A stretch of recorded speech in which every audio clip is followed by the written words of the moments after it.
In the beginning, there was only the ancient world, vast and eternal. And at its center stood the High Priestess, guarding time itself in solitude. She fought shoulder to shoulder with her companions against savage monsters, ended countless wars, and brought about a fragile peace. But peace was so easily shattered. Betrayal descended without a sound, and the battlefield was stained red with her companion's blood. A sudden searing pain tore through her. A golden light pierced through her body with one swift, merciless strike. She raised her head, eyes widening in disbelief as she looked at the one who had attacked her. "How could it be you?" she gasped. Darkness swallowed her, and she fell, her power shattering like glass. A catastrophic explosion shook the very foundations of existence. With the High Priestess's death, the ancient world fell into chaos, burning, collapsing, and turning to ruins. As the years passed, the gears of a new reality began to turn, built upon countless sacrifices. A brand new and peaceful world was born. At a prestigious academy, a futuristic car drove in, and the students began chattering excitedly. The school idol, Karma, made his entrance, only to step straight into a puddle. But even such a clumsy entrance could not dim his radiance in the eyes of his admirers. Just as the crowd was completely entranced, a shadow fell over the school, and a massive, advanced military airship descended from the sky. The crowd instantly fell silent. What on earth was happening? Soldiers lined up on both sides of the gangway, while the students whispered that several transfer students with powerful backgrounds had arrived, people whose status might even surpass Karma's. One girl wavered inwardly, secretly conflicted. Karma himself merely curled his lips, intrigued by this military fleet. "Looks like something interesting is about to happen," he thought. A girl walked down the gangway, our unsuspecting heroine, her aura calm yet oppressive. All the students were drawn to her, watching her every move. A cute little clock charm hung from her skirt, looking both elegant and somewhat out of place. She stood beside a young man, her older brother. The crowd whispered about how adorable the siblings were. But Karma was not merely interested. He was struck by an eerie sense of déjà vu. "This girl feels so familiar," he thought, unable to look away. The instant their eyes met, a vision shattered his reality. He saw her in another time, another place, surrounded by destruction on a cosmic scale. His whole body reeled. But our girl had already finished sizing him up, and her cold, honest assessment was, "This person looks like a peacock." And for some reason, her thoughts made Karma inexplicably, extremely annoyed. She turned to her brother, somewhat overwhelmed by all the people around them. But Karma, as always, was skilled at putting on a show. With a charming smile, he walked toward them. "Transfer students?" he asked smoothly. The crowd held its breath. Our heroine simply stared at him, her face as blank as a perfect canvas. Karma's smile began to twitch. The silence was so thick it could be cut with a knife. Her brother hurriedly whispered a reminder, "Kionge, smile a little." So she smiled, forcing out the most terrifying, soulless smile imaginable. Her brother recoiled in fright, and Karma looked as if he had seen a ghost. Desperately trying to salvage the situation, her brother grabbed Karma's hand to make a formal introduction, but accidentally tripped,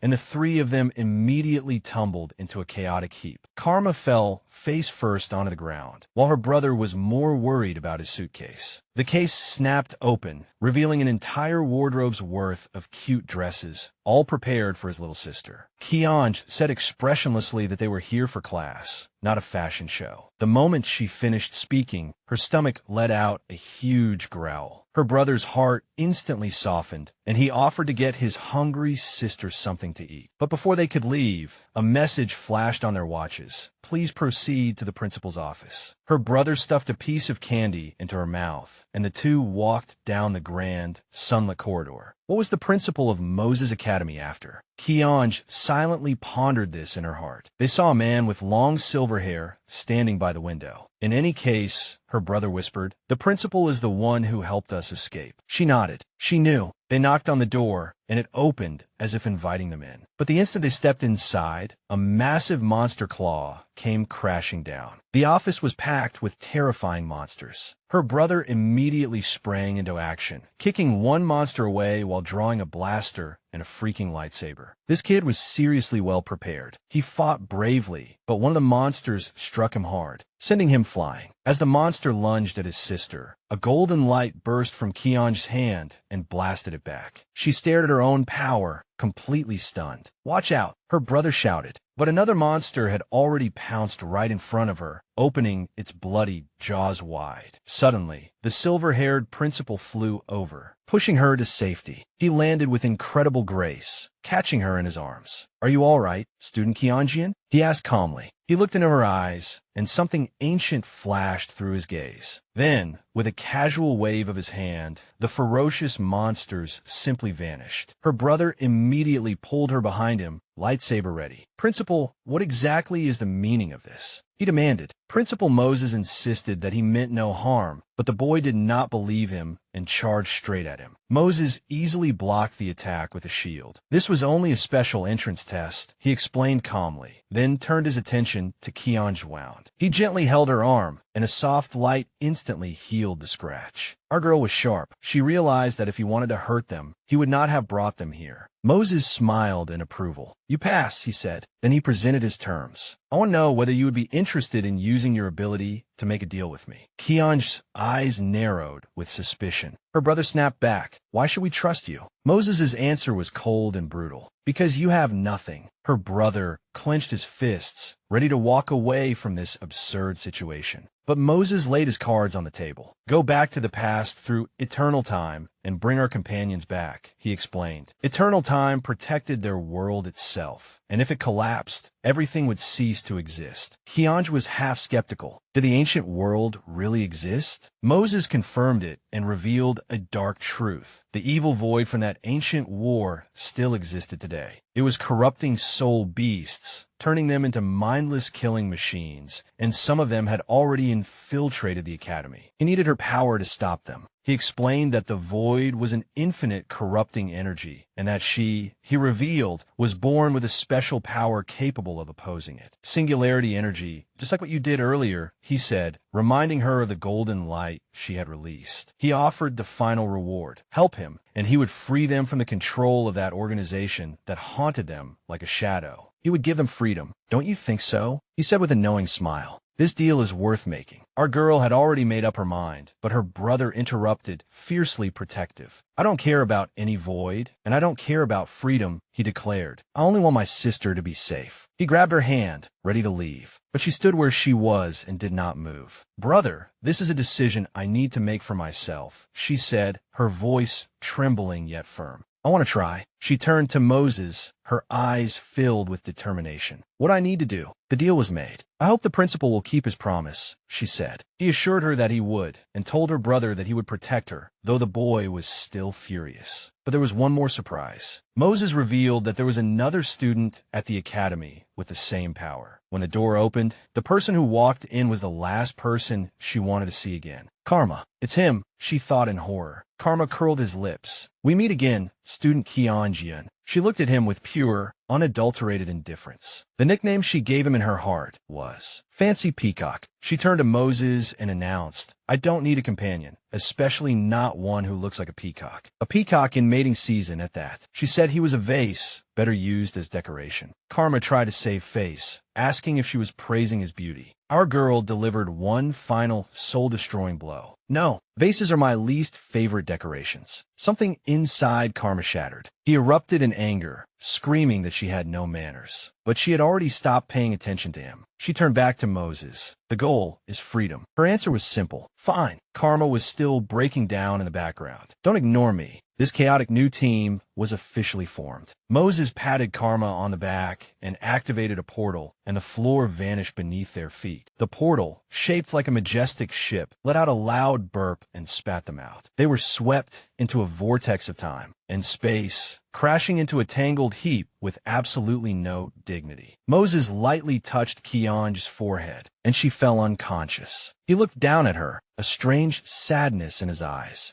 The scene shifted. Two maids in ancient clothing were discussing their young lady's critical condition. An older woman wept for her poor daughter. Our girl woke up in a new bed, in a new era. She sat up in a daze, and the maids hurried to her side. The older woman, her current mother, hugged her tightly. Kionge had always been quick to react, and immediately began playing the part of the exhausted daughter. Later, when she was alone in the room, she sent someone outside. "Come out," she ordered. A filthy and utterly confused Karma crawled out of the bushes. He was horrified to learn that in this timeline, he had now become her personal servant. She curled her lips and called him a somewhat useful vase. He instantly bristled. This young master is not a vase. With a flick of her wrist, she ordered people to drag him away. He kicked and shouted in fury as 2 guards dragged him off into the distance. The mission had officially begun. Welcome back, story lovers. This is G08 Commentary Channel. Get your popcorn ready, because this chapter is absolutely wild. Our girl sat alone, dismissing the maids with a cold command. She was clearly in a bad mood, angrily setting her cup down with a heavy thud. Her thoughts kept sinking, dwelling on her fate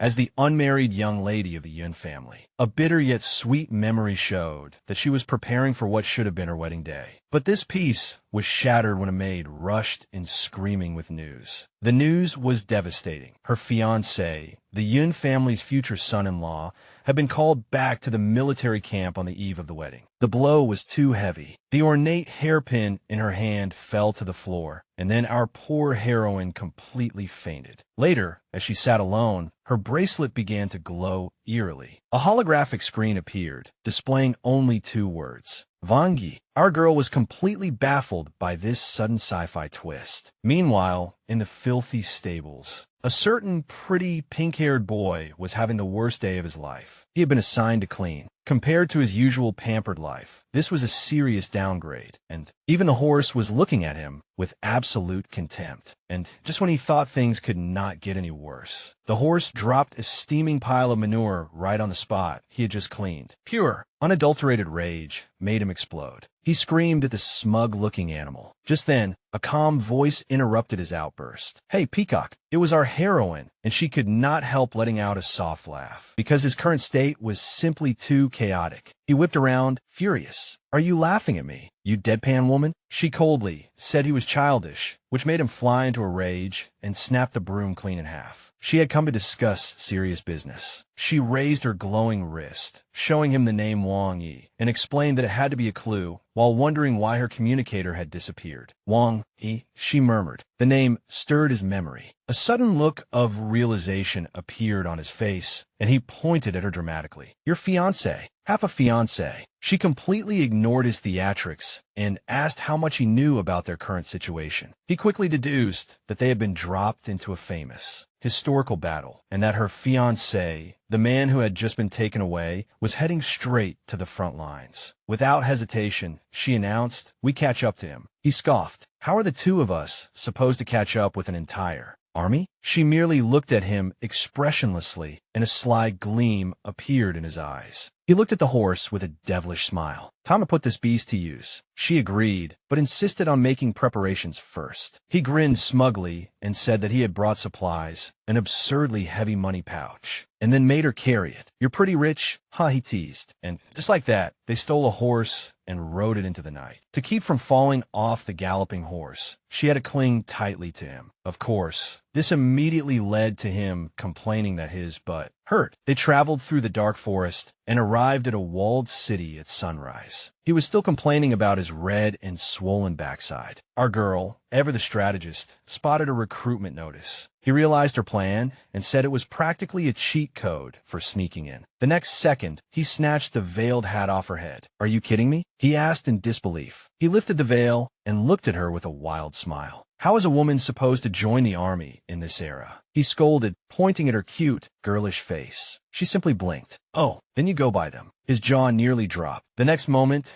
they were already standing in the enlistment line. Both of them changed into men's clothing. She looked utterly pained in her new disguise. He quickly laid out 3 rules. Follow him. Do not act recklessly. And for heaven's sake, absolutely do not expose her identity. He grumbled endlessly about the long line packed with hot-blooded recruits, shocked that the history he had read about was truly happening before his eyes. A soldier standing behind them spoke up, pointing out that, as a boy, she was, well, let's just say her chest was quite flat. Before she could get angry, the guard called that it was their turn. She nervously glanced at her partner. He leaned in a little, raised a finger to his lips, and whispered their cover identity. "We are the two Yin brothers. Don't blow it." The lie worked, and they officially became soldiers. They picked up their packs and were led into a tent. A rough soldier ordered the recruits to make their beds and change clothes for training, which immediately made Peacock bristle. Our heroine quickly kicked him in the calf to shut him up. He sucked in a breath and reminded her of the rules in a low voice. He put on an Oscar-worthy fake smile and introduced them as brothers, while inwardly cursing her as a violent woman. The soldier Wong believed him. Wong laughed and said they did not look like poor peasant boys. Peacock immediately made up a heart-wrenching tragic story about their whole family being killed, claiming that they had come for revenge and to seek out the great Wang Yi. Wang Wen's face instantly lit up. "Excellent." He patted our girl on the back, revealing that he was none other than Wang Yi's own disciple. Peacock flattered him with perfect precision, earning several enthusiastic and painfully heavy pats on the back from this new friend who was clearly far too strong. After Wang left, Peacock began undoing his belt to change clothes. He paused, sensing that something fell off, then turned his head and saw that our heroine had also started taking off her clothes. He completely broke down. Blushing furiously, he screamed, You, do you have no common sense at all?" She merely looked at him blankly and said, "My brother is not here. I will not accept you throwing a tantrum like a spoiled child." Her answer was soft, yet heartbreaking. "My brother raised me." He froze, then asked about her parents. Her eyes filled with sorrow, and she whispered they died. He instantly regretted it terribly and awkwardly tried to change the subject. She had already changed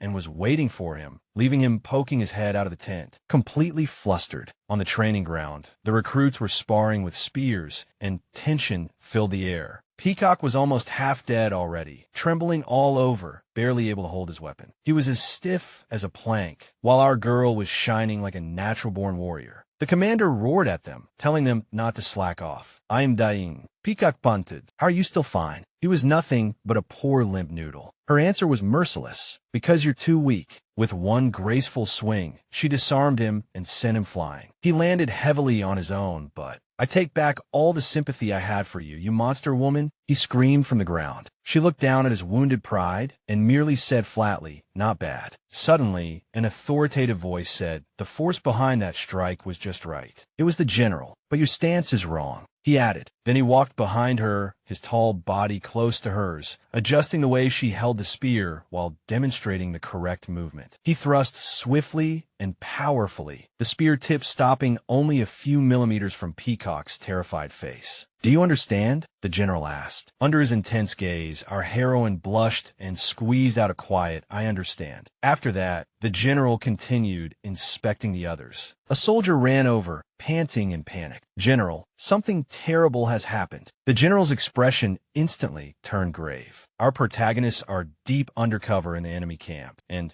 they have just discovered a crucial piece of information. The general plans to transfer all the new recruits to the kitchen, to keep them safe." Karma and our girl exchanged a glance. She asked if this was the second clue, and he nodded heavily, saying yes. The system confirmed it with a new chaotic mission: steal the army's provisions. After that, it was time to wash off the dust of the journey. Our little one took a set of clean clothes and headed toward the bathing area. She was just about to lift the tent flap when suddenly an extendable, bodiless hand appeared out of thin air. This was Cheat Code Z, her reliable helper, grabbing her head in one swift move. Of course, in reality, it was just Karma dragging our girl back from the men's bath. "Where do you think you're going?" he demanded, his heart pounding hard. But she wore the most innocent expression you have ever seen and simply said, "To bathe," without another word. He grabbed her wrist and dragged her away. Then he completely exploded. "Are you kidding me?" he screamed, his chibi body trembling with rage. He began shaking her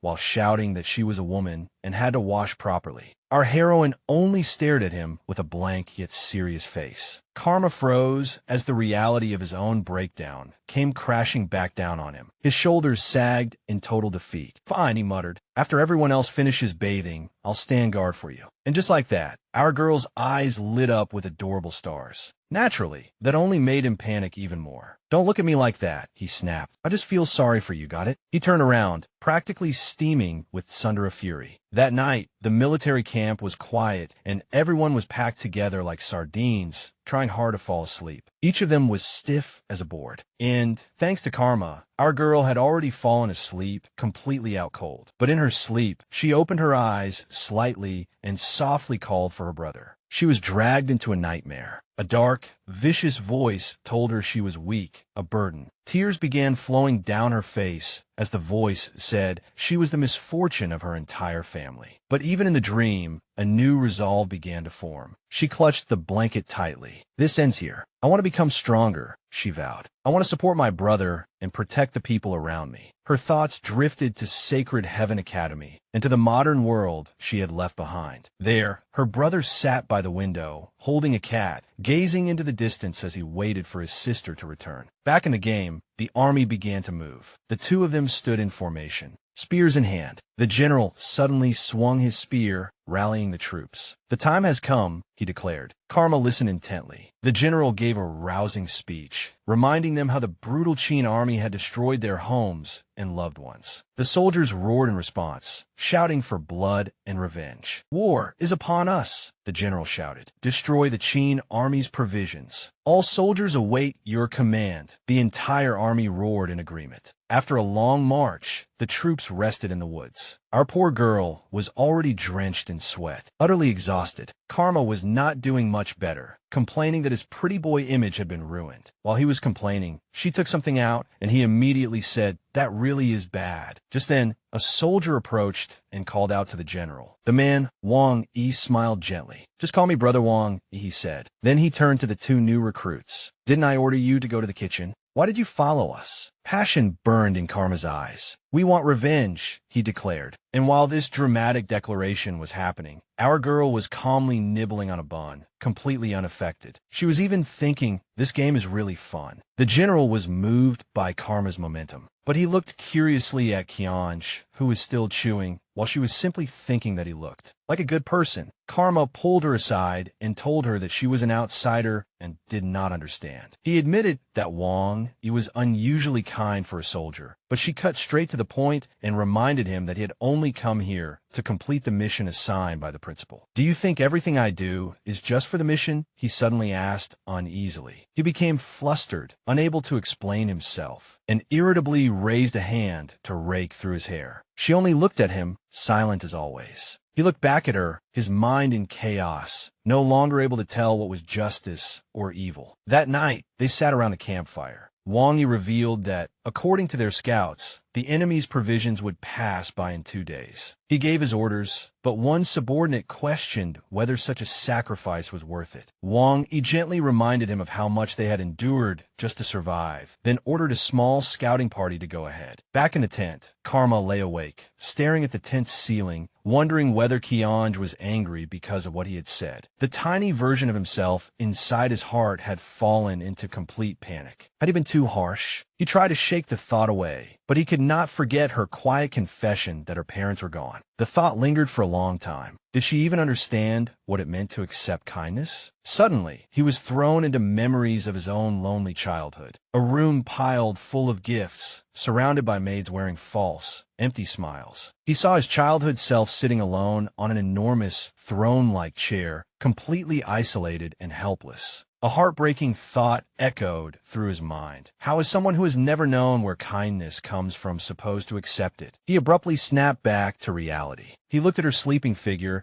and thought that maybe she was just a simple idiot, an idiot just like him. But that moment of peace was shattered by a desperate cry outside the tent. An injured soldier staggered into the camp, bleeding nonstop. Wang Yi rushed out to meet him. The scout gasped that their squad had been discovered by the Qin army, and everyone had been killed. Wang Yi's expression turned cold. "Who is the Qin general escorting the provisions?" he demanded. The soldier's next words sent a chill through the entire camp. "It is the old general of the Qin army. He is escorting them personally." This was bad, very, very bad. The news spread like wildfire, and the soldiers fell into panic. "We can't win at all," one man shouted. "This is sending us to our deaths." Another tried to keep his faith, believing their general would not betray them. Just as the camp was being stirred up by fear and suspicion, a strange purple smoke began spreading through the woods. It silently slid toward one of the tents, our protagonist's tent. In her sleep, Kionge frowned, her instincts screaming that something was wrong. In the next instant, a long whip of magical energy tore through the air, striking straight toward her throat. She opened her eyes in shock. She abruptly sat upright, and a familiar, chilling smell hung in the air. The music surged dramatically, pushing toward a cliffhanger climax. Our girl sat by the campfire, the flickering flames reflected in her solemn eyes. She sank into thought, the weight of the mission pressing down on her. Suddenly, the sound of footsteps crushing dry branches broke the silence. Someone was walking toward her. She looked up and saw her red-haired companion standing before her. He handed her a water pouch, a silent gesture that seemed to express something. He leaned back with a slightly smug smirk, trying desperately to act cool. He sat down beside her, and his originally light-hearted aura shattered completely. "I felt very uncomfortable just now," he said. "They're here." A strange purple smoke began spreading out from one of the military tents, and that strange energy spread through the entire camp like a plague. He reached out, and the smoke dissolved into nothingness at his fingertips. He sucked in a terrified breath. This dark power was infecting the soldiers' minds, whispering thoughts of despair and escape. Their morale was completely collapsing. He explained the cruel reality. This army had already been heavily wounded, while the enemy's provisions were plentiful. "The general can't win this battle," he said, which meant their own mission was also doomed to fail. Just yesterday, these people had still been full of fighting spirit. He murmured to himself, "Is the power of the void really this terrifying?" He continued explaining that this dark energy preyed on the inner demons in people's hearts and amplified them to the extreme. But then he simply shrugged. "As long as Wang Yi is fine, the others aren't within the scope of our mission." Our girl nodded quietly, her gaze fixed on the general's brightly lit tent. A moment later, the same purple smoke began seeping into the general's tent. The next morning, the atmosphere in the camp was gloomy. The soldiers were pale and dispirited, barely touching their food. As the two of them ate, the flap of the general's tent was lifted. Our girl immediately placed a finger to her lips. "Shoo," she whispered urgently. Her companion only looked at her in complete confusion. Inside the tent, a soldier was desperately reporting to the general. The general looked as if he had not slept for a week and only rubbed his face. "I know," he sighed, but his subordinate still refused to give up, begging him again and again. The general slammed his hand onto the table and snapped. "This is a military order. Anyone who leaves their post without authorization will be treated as a deserter." The soldier shouted back, "General, this is simply an impossible mission." The general collapsed back into his chair, admitting that they did not even have what they needed to make an attempt. With only 2 days left before the enemy's main force arrived, he had been forced completely into a dead end. Our protagonists heard everything. Afterward, they discussed the situation. "The mission only concerns one person," the redhead reminded her. He questioned whether their plan made any sense. "What do you think about rushing in and taking him away? Do you have the ability to subdue him?" Both of them felt utterly hopeless. "If history is rewritten, then even if we bring him back, what meaning would it have?" she asked. He only snorted and said that was not for them to decide. But a fire lit in our girl's eyes. "People eroded by the void do not need the power to choose," she declared, and the air between them crackled with tension. He argued, "There's no meaning in doing something when you know it's impossible." But she looked toward the camp. "They still have hope of winning." He sneered. "Doi, you gave them hope." She said nothing, only tightened her jaw. Then, with newly born determination, she turned and left with a clear goal. She had a plan. He shouted after her, "Stop! Don't act on your own." But she had already arrived in front of the general's tent, lifted the flap, and tossed something inside. The general looked up in surprise. "What is this?" he asked. She addressed him solemnly, while her partner held his forehead in the background, muttering about his foolish little brother. Right in front of the shocked general, she reached up to untie the ribbon in her hair. She pulled it free, and her gorgeous long purple hair spilled over her shoulders. The general shot to his feet, utterly shocked. You're a woman. Our girl only lowered her head a little awkwardly. The general remembered that he had seen her before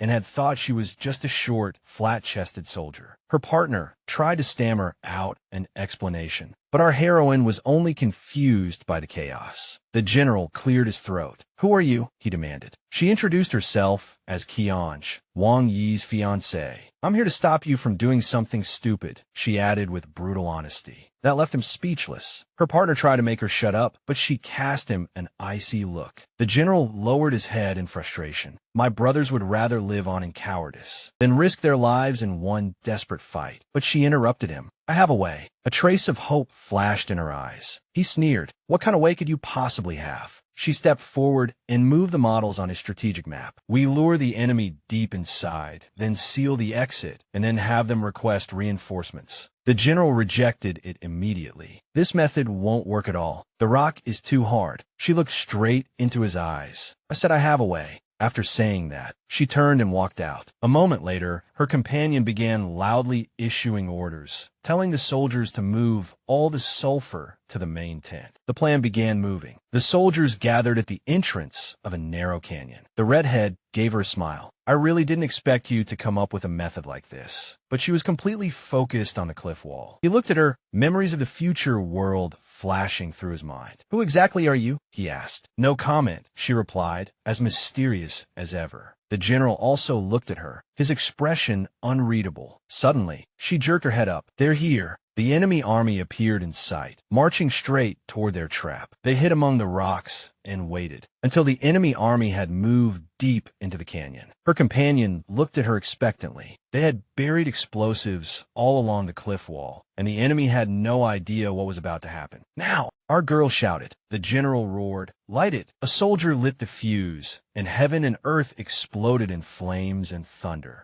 Massive boulders fell like rain, crushing the enemy soldiers as they screamed in terror. The general gave another order. Loose arrows. A deadly rain of arrows poured down onto the trapped army. The enemy general looked up and saw Wang Yi, standing proudly on the cliff above. He ordered his men to find cover. Wang Yi drew his sword, let out a thunderous roar, and leapt into the center of the battlefield. That general is no ordinary man, the redhead observed. Your explosives didn't disrupt his front line at all. He turned his head and saw our girl grabbing a spear. Before he could stop her, she had already slid down along the cliff wall and charged straight into the chaotic battlefield. Are you insane? He shouted after her. She landed gracefully, clutching a small doll in her hand. This isn't a multiple-choice question, she said. We still haven't completed the mission. Her partner could only mutter, you really are a lunatic. Just then, an arrow tore through the air, aiming straight at her. She spun around, ready to block it, but a hand grabbed her arm. It was the general. He yanked her backward and stepped in front of her, taking the blow himself. The force of the impact sent her hair ribbon flying. She looked up at him, completely stunned. An arrow cut through the air and sank deep into his back. Our girl could only watch helplessly, her eyes filled with indescribable fear. Trembling, she raised her hand to touch her cheek, as if chaotic memories were still stinging her skin, and a burning sensation spread through her body. Suddenly, she was no longer in the canyon. A heartbreaking memory crashed violently into her mind. A disastrous car accident, the world reduced to shattered glass and the metallic smell of blood. She remembered her eyes opening weakly and helplessly, and her father was there, shielding her with his own body. She could only whisper his name. Her mother was there too, while her younger self cried out for them, her sobs drowned in the wreckage. But a stern voice dragged her back to reality. What's wrong with you? It was Karma. He grabbed her wrist and pulled her up. She stammered, completely unable to understand the situation. He dragged her across the rocky terrain, forcing her to run for her life. But it was already too late. They were surrounded. There was no way out, and her heart sank. Karma clicked his tongue, his mind racing. Was it already too late for their final desperate gamble? The battle was a cruel and hopeless struggle, and their people were being cut down one after another. The enemy general watched from horseback, seeming bored by their resistance. Their general, Wang Yi, wore a firm and heavy resolve on his face. A soldier shouted, "General, the reinforcements still haven't arrived." Wang Yi's jaw tightened. They could not hold out much longer. The enemy general seized the opportunity and gave a cold order. Capture that woman alive. Kill everyone else. His men roared in response, and the battle intensified into bloody chaos. But then, a new voice rang out. A soldier looked up, his eyes full of disbelief. "General, it's the reinforcements." A rare smile appeared on Wang Yi's lips. The enemy general panicked and screamed, "Block the exit, quickly!" His soldiers launched one final desperate charge. It was a massacre. Karma let out a breath of relief. They're finally here. But an arrow suddenly grazed past his face. A rain of arrows fell from the sky, and our girl screamed his name. It was a deadly rain of arrows. She did not hesitate at all. She cried out in despair and rushed straight toward him, shoving him away. Wang Yi shouted her name in agony. Kionge. She collapsed, reaching out to grab Karma, only to see an arrow already lodged in his chest. "Karma," she whispered. Her world completely crumbled. Her hand reached toward him, but her consciousness slowly sank into darkness. Everything went dark. She found herself floating in a beautiful, yet terrifying void. What is this place? She thought. Then she saw him. Karma. She looked down at her hands, which were glowing with a strange light. A deep, sinister voice echoed around her. "Dear High Priestess, do you enjoy the feeling of death?" She jolted awake with a sharp gasp. She was trembling all over, drenched in cold sweat. "She is awake," a voice said softly. It was Karma. He was alive, and he pulled her tightly into his arms, overwhelmed with relief. Ever since she woke up, she had been cared for like a princess. Her brother kept piling food on her plate, insisting that she needed to eat more. She was so full her soul was about to leave her body. Finally, she found a chance to ask, "Brother, where is Karma? How is he?" Her brother tried to avoid the question, but she kept pressing him. He told her that the principal had taken Karma away. Then his expression suddenly turned cold. "Stop thinking about those things, all right?" She was startled and could only agree. The silence that followed was heavy and strange. She whispered to her little white cat, "Brother seems a little off." She stood up with determination, wanting to get a clear answer. "Brother, what is wrong?" She was just about to continue questioning him, while in another room, Karma woke up. The bracelet on his wrist began to glow faintly. He clutched his head, the phantom pain still lingering. So this is what death feels like. Memories struck him like heavy blows. That arrow, her scream.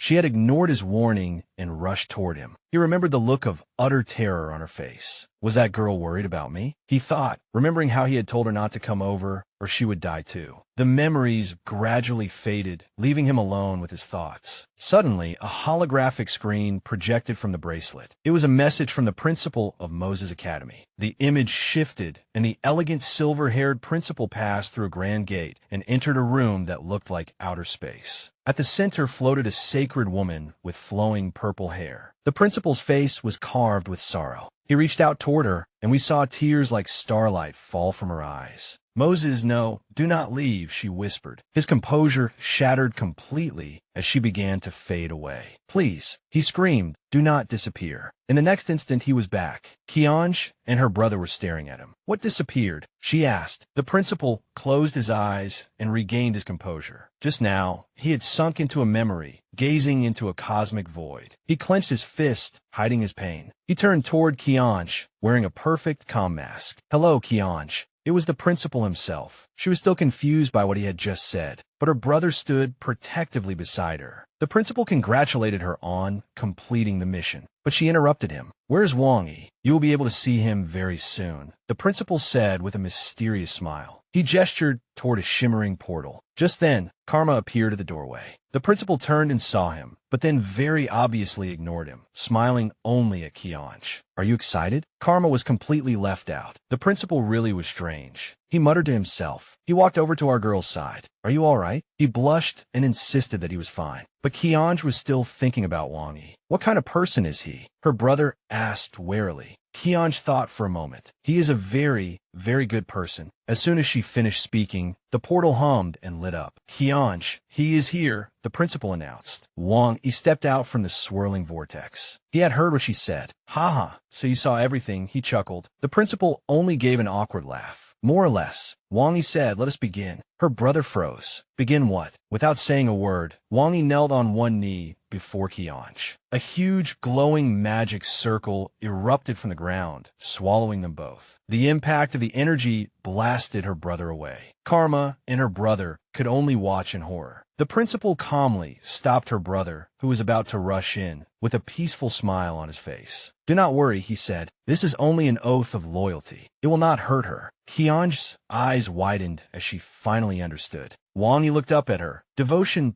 burning in his golden eyes. He was offering up his soul, swearing to become her guardian forever. He took her hand to seal the contract, and that hand began to shine brightly. But then a terrible accident occurred. A shock wave of power burst out, blasting Wang Yi away and knocking him unconscious. Kionge froze in place, utterly stunned. The world around her began to crack like a mirror, revealing shards of images. "This is..." She reached out and touched one of the fragments. The shard exploded into light. She saw a vision, a past life, a forgotten memory of herself together with Wang Yi. These were Wang Yi's memories. She was shaken to the core. His past, his pain, his entire existence surged toward her like a tide, almost drowning her completely. This was everything he was pouring into her soul all at once. Fragments of a painful past battered her mind. She remembered being forcibly taken away, her brother's desperate cries echoing behind her as the car sped off. Then came a tearful reunion. He had finally found her again. But our poor girl only looked back blankly, her eyes empty, as if the person she once was had become nothing but a shell. Suddenly, she fell into a terrifying abyss, clutching her head as a voice tormented her. "Does death taste good?" The voice hissed, blaming her for her parents' deaths. She screamed back in pain, "No, that is not true. You know nothing." But the voice was merciless. It only let her see one corner of her shattered past. Back in the real world, we saw a magnificent clock. But for our heroine, time had stopped. She had fainted on the ground, tears continuously sliding from the corners of her eyes, while her brother desperately held her hand. A man with flame-like pink hair cast a cold glance over. He stood beside a calm, silver-haired gentleman. Her brother could only look at her. His heart was breaking, and he suddenly erupted, turning toward the silver-haired man. "This is what you call no danger?" The pink-haired man only watched the conflict unfold. Meanwhile, our girl remained cut off from the outside world. The silver-haired man sighed. He explained that she was trapped inside the mirror of dreams and was reliving her most painful memories. Anger flashed in her brother's eyes. "Memories?" He lunged forward and grabbed the man by the coat. "Do you know how he managed to survive until adulthood?" He lost control completely, roaring that the other man had actually dared to let her fall back into that darkness again. Even the pink-haired guy was a little surprised by this outburst. But the silver-haired man remained unmoved. "As her brother, you should be able to wake her," he said calmly. Meanwhile, in her nightmare, that voice continued pouring out poison. "You should never have been born. You killed your parents." But just then, another voice pierced through the despair. It was her brother begging her to wake up, telling her that he was waiting for her. A tear fell. She raised her head, and a glimmer of hope flashed in her eyes, because a light had appeared in the darkness. Her brother's figure emerged, his voice calling to her with desperate sincerity. "Brother," she whispered. He reached out his hand, his voice filled with love. "We only have each other. Come back to me." His plea hung in the air, full of light and hope. She found her strength again, stood up, and called his name. She took one step, then leaped toward the light, toward him. At last, they embraced, completing a heartbreaking reunion in a sea of stars. Her eyes flew open. She was back, safely lying in her brother's arms. He held her tightly, letting out a breath of relief as if he had survived a disaster, while the other two watched it happen. The pink-haired man's lips curved slightly, as though he found this scene somewhat amusing. But then she gently pushed her brother away. He looked at her in confusion. He begged her to come back with him, but she had already made up her mind. She told him that she was still too weak. He froze, disbelief written all over his face. "No, I will not allow it," he said, but she cut him off coldly. "Then you could just consider me selfish." He was defeated, sinking to his knees before her as an aura of dark despair enveloped him. "Do as you wish," he whispered in a broken voice. He stood up and turned to leave, and she could only let him go, watching him leave with a pained expression. The silver-haired man reached out to her, trying to comfort her. She took his hand. She asked what exactly had just happened. He explained that she had been inside the mirror of the heart, a place that reflected a person's inner thoughts and fears. He told her that everything she had seen was only temporary, and that she and Karma both needed to become stronger. He asked whether they were ready for the next mission, but before they could answer, the two of them collapsed at the same time, completely exhausted. The silver-haired man froze for a moment. Then he realized he had forgotten there was another unconscious person on the floor. Oops. Our girl woke up in a sunlit room. The memory of a coin flashed through her mind. Confused, she touched her forehead. A hospital? She looked down at her tiny hands in shock. The door creaked open, and a man with long red hair walked in, calling her Gloria. He smiled gently, relieved that she had woken up. He hurried to her side and asked how she felt. His face was full of worry as he anxiously called for a doctor and asked whether her chest still hurt. He pulled her tightly into his arms and apologized again and again. She was a little overwhelmed, but whispered that she was thirsty. As she sipped her drink, she heard him talking with the doctor. The news was terrible. Her heart disease could not be cured. Her new father was heartbroken, but his tone was firm. Gloria is my only daughter. Then he asked the question no parent ever wants to ask. How much time does she have? The doctor said it was hard to say and told him to spend as much time with her as possible. The two men fell silent, but our little darling had heard everything. Heart disease, adopted daughter, father. He came back with a brave smile and told her that they could go home now. Dad, she responded softly. He gently patted her head. Then he pulled her into his arms. She was startled, but when she hugged him back, she thought to herself that maybe this was not so bad after all. He brought her back to their beautiful new home and spoiled her to the extreme. Time passed, and we saw her sitting in the garden waiting. Why has Karma not appeared yet? She thought. Dad had left for a while because something came up, so she had been waiting alone. She brought up a system screen. On it were the name Brad Green and 2 guardians. She realized that Karma must be with the other person. Just then, an old-fashioned car drove up. Karma got out, and as she looked at him, she thought that he had finally appeared. Karma opened the door for the second man. He was a stern-looking blonde man, wearing glasses and a fur-trimmed collar. Behind him, Karma looked extremely irritated. This had to be the other guardian, and things were already getting interesting. The scene opened on Karma, who looked completely panicked. He and his boss, the incredibly charming Mr. Green, have arrived at the professor's house. Green explains that they have come to meet the professor's adopted daughter. Karma hurriedly whispers that they came empty-handed. Green shoots him a look cold enough to curdle milk. What did you say? Karma immediately shrinks back, lowers his head, and strikes a perfect panika apologie pose. His boss sighs, muttering that perhaps it had been a mistake to show him so much respect. Poor Karma is already crying inside, calling Green a bespectacled demon and wondering in his heart why he is always the one who has to suffer. A maid informs our little heroine Gloria that guests have arrived, and she calmly agrees. Green and Karma are left waiting in the living room, and Karma is already about to lose his patience. But then our girl appears, politely explaining that her father has gone out on business. She tells Mr. Green that he does not need to worry over such a small matter for her sake. Karma is completely stunned by her composure. In fact, he has been utterly conquered by her cuteness and is blushing too hard to speak. However, Green is still as smooth as ever. How can I not? He says softly. He claims that when he sees her so happy and healthy, no amount of time would ever be enough. But that sudden cracking sound you heard was his composure shattering. Suddenly, footsteps echoed down the corridor, and the man himself walks in. Professor Brad looks like a storm cloud, while also wearing a very elegant hat. He completely ignores the guests and rushes straight to Gloria's side. Are you all right? His voice is tense and filled with concern. He places his hands on her shoulders, his protectiveness on full display, while Green watches with an icy gaze. Our girl proves herself a master mediator, telling her father that she is just going to rest. She gives a polite little bow and heads to her room. As soon as she leaves, Brad's face turns as hard as stone. He glares at Green and demands, "What are you doing here?" Green only lets out a smug and contemptuous cold snort. The tension in the room is thick enough to cut with a knife. Karma tries to ease the situation, but Green raises one hand. That shuts him up. Seeing that things are about to become a complete disaster, Karma makes a brilliant decision. He turns and runs. A small hand grabs his tie and stops him on the spot. It is Gloria. She raises one finger to her lips, telling him to be quiet. She stands beside him, silently ordering him to stay where he is. Karma feels a strange blush creeping up his neck. What is this familiar feeling? Back in the tiger's den, Green sits with great ease. His lips curve as he says he heard the professor's daughter almost died. Brad's jaw tightens, and Green warns him not to drag Gloria into their personal grudge. Then Green twists the knife even harder, reminding the professor what it feels like to lose someone he loves. And he adds that vicious line, even if she is only an adopted daughter. This completely sets Brad off, and he loses control, roaring, "Shut up." The two men face each other down, years of history boiling between them. Finally, Brad collapses weakly onto the sofa. "I know you hate me," he says quietly, "but I do not regret what happened with your father at all." Green explodes. "He promoted you." Brad fires back that although he was grateful, Green's father was still a criminal who destroyed countless lives. Brad painfully covers his face and pleads, "Why do you still not understand?" But Green's voice is as cold as ice. "Professor, the one who does not understand is you." The scene cuts outside, where Gloria has already pulled Karma away and demanded an explanation. She says that to complete the mission, she has to know what happened. Karma's lips curve, and he admits that he had already guessed as much. But his expression darkens as he prepares to reveal their tragic past. He explains that 5 years ago, Brad was Green's beloved mentor, and the two of them were extremely close. But later, Brad discovered evidence of the crimes committed by Green's father and did the right thing. He reported him. Green's entire world collapsed overnight. Afterward, he desperately climbed back up, but he never forgave his former mentor. Gloria listens, her mind racing. She asks the most important question: how exactly did Green rise again? Then realization dawns on her. The only person who could have helped him was her own father, Brad, who had secretly supported him. Karma confirms this and adds that Green is simply too stubborn and too proud to ever admit that he accepted help from the person he hates. He complains that Green's personality is practically demonic. Speak of the devil, and the door is thrown open with a bang. Green himself appears, furious to the extreme. He glares at both of them, calls Karma an idiot with a stupid face, and orders them to leave immediately. Karma freezes in place, then stumbles after his boss, and our little heroine gives them a small, adorable wave goodbye. A week later, Gloria tries to read, but she cannot focus at all because she is upset that the mission has made no progress. She decides that she has been far too passive before. Just then, her father walks in and asks whether something is wrong. He worries that she might be sick, but she assures him that she is fine. He gently pats her head and suggests taking her to an auction to help her relax. He mentions that all the major figures of the business world will be there, and a thought flashes through Gloria's mind. If everyone is going, that means Green will be there too. Her eyes shone with incredibly determined starlight as she declared, "I want to go." Her father had long since been wrapped around her finger, so he simply smiled and agreed to all her requests. They arrived at the luxurious event. The splendid hall was filled with upper-class guests, music, and fine food.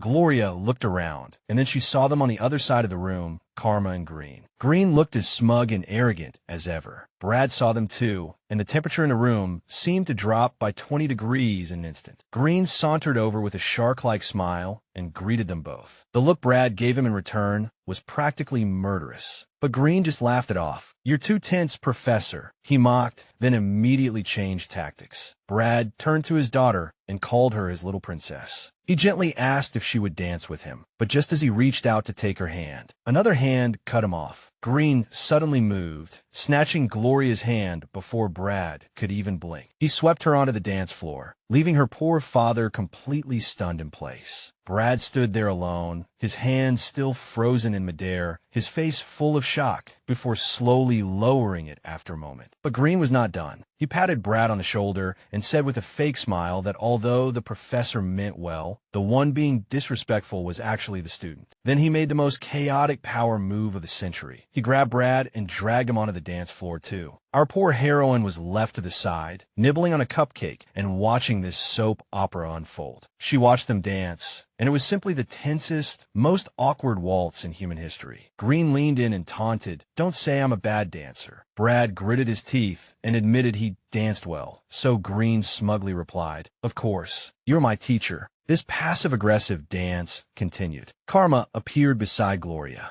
Don't you think this is strange? He asked in a low voice. Our little girl, immersed in her cupcake and her tiny, optimistic world, only looked confused. But what she imagined was not tension, but pure harmony and friendship between them. She imagined them dancing happily in a field of flowers. So she turned to Karma with absolute sincerity and said, "Not strange." Karma was dumbfounded. Then he had a fantasy of his own, a dazzling brotherly bond sparkling with flying hearts. The image was too intense. He clutched his head in terror. Wasn't this moving way too fast? But our sweet and utterly oblivious heroine was completely convinced. She looked at the two men trapped in their bitter, hostile dance and thought with starry-eyed hope that they would definitely make up. "Oh, you impossibly innocent child. You have no idea." As the music swelled and faded, the atmosphere became terribly heavy, and a mysterious man stopped in his tracks. Blonde Green turned to our red-haired Professor Brad and gave a cold smile. "Professor, the word interesting is not suitable for describing our relationship," he said, his voice full of venom. "I know you hate me." He offered to give Brad all his property, except anything under Gloria's name. His voice carried a mocking edge. As expected, "Professor, you know nothing." Green cruelly let go of Brad's hand. A cold light reflected off his glasses. "Since you don't know anything, stop always acting like you're right and ordering people around." With one final harsh shove, Green pushed the shocked and furious Brad away, leaving him standing alone in the hall. He rushed straight out the front door. Pink-haired assistant Karma witnessed the whole chaotic mess. "Tisk TSK. That glasses-wearing Goshur is rude to your adoptive father," he muttered to himself. How did they start fighting again? Our little Gloria watched in total confusion. Karma sighed. "Forget it. Adult matters are for adults to discuss. Children shouldn't interrupt." He turned to Gloria as a new plan formed in his mind. "Do your best to persuade Brad to attend every public occasion," he whispered mysteriously. "I'll do my best too. Do you understand?" Our little girl nodded solemnly. With the mission assigned, Karma grabbed his coat and quickly left. Gloria was left alone, her mind racing. Suddenly, starlight lit up in her eyes. This little dumpling had come up with a brilliant idea. She strode forward and called out. Our poor heroine walked toward Brad, who looked so defeated. "What is it, Gloria?" he asked gently. Without saying a word, she reached out, tugged the chain on his cloak, and pulled out an exquisite pocket watch. "Daddy, lend this to me." She held the pocket watch up and announced it. Brad was completely baffled and could only stammer, "All right." Meanwhile, Karma discovered that his Green was waiting for him at the top of the stairs. Green gave him an empty, knowing smile that sent a chill down Karma's spine. The poor assistant froze in fear. "As my secretary, aren't you being far too leisurely?" Green asked coldly. "Since that's the case, go stand outside." Karma could only shriek. "You wouldn't dare." Just then, the door opened, and Gloria walked out, looking like a tiny Avenger on a mission. The next second, something landed in Green's hand with a clatter. He looked down and froze. "What is this?" he asked. It was a pocket watch. Brad's pocket watch. He looked at the watch, then at the little girl who had thrown it to him. "What does this mean?" he demanded. Gloria simply looked up at him with a pair of huge, innocent eyes. She gave a small, mysterious smile and only said, "Guess." Then she turned and strode back inside. Green was furious, veins bulging on his forehead, while Karma stood beside him, practically steaming with anger too. Green snapped around toward his assistant. "What are you looking at? Move!" he roared. Then he got into the car and stared at the pocket watch in his hand. He gripped it tightly. Later, on the way home, Brad asked Gloria where she had gone. "Where did you go with the pocket watch?" he asked. Our little girl answered with the most serious expression you have ever seen. "A puppy snatched it." Brad was completely confused. "A puppy?" His worry immediately overwhelmed his confusion. "Where did that puppy come from? Were you hurt?" he asked. He checked her carefully. After they returned home, Brad quietly hung up his hat and coat. He told Gloria it was late and that she should rest, but she could see the sadness in his eyes. He was not happy. He only looked away, lost in thought. They sat on the sofa, and he finally spoke. "I know about the situation between you and Green," he said softly. Gloria simply swung her little legs. "His mouth is nasty, but his character is still good," Brad said with a sad smile. He told her not to be angry and revealed that he owed Green his life, also saying that he had once been a carefree, adorable child. Gloria told him he did not need to apologize. Brad only sighed and said Green was too naive. He remembered a younger Green, a good child holding a little rabbit. Gloria listened carefully, her expression serious. She stood up with conviction.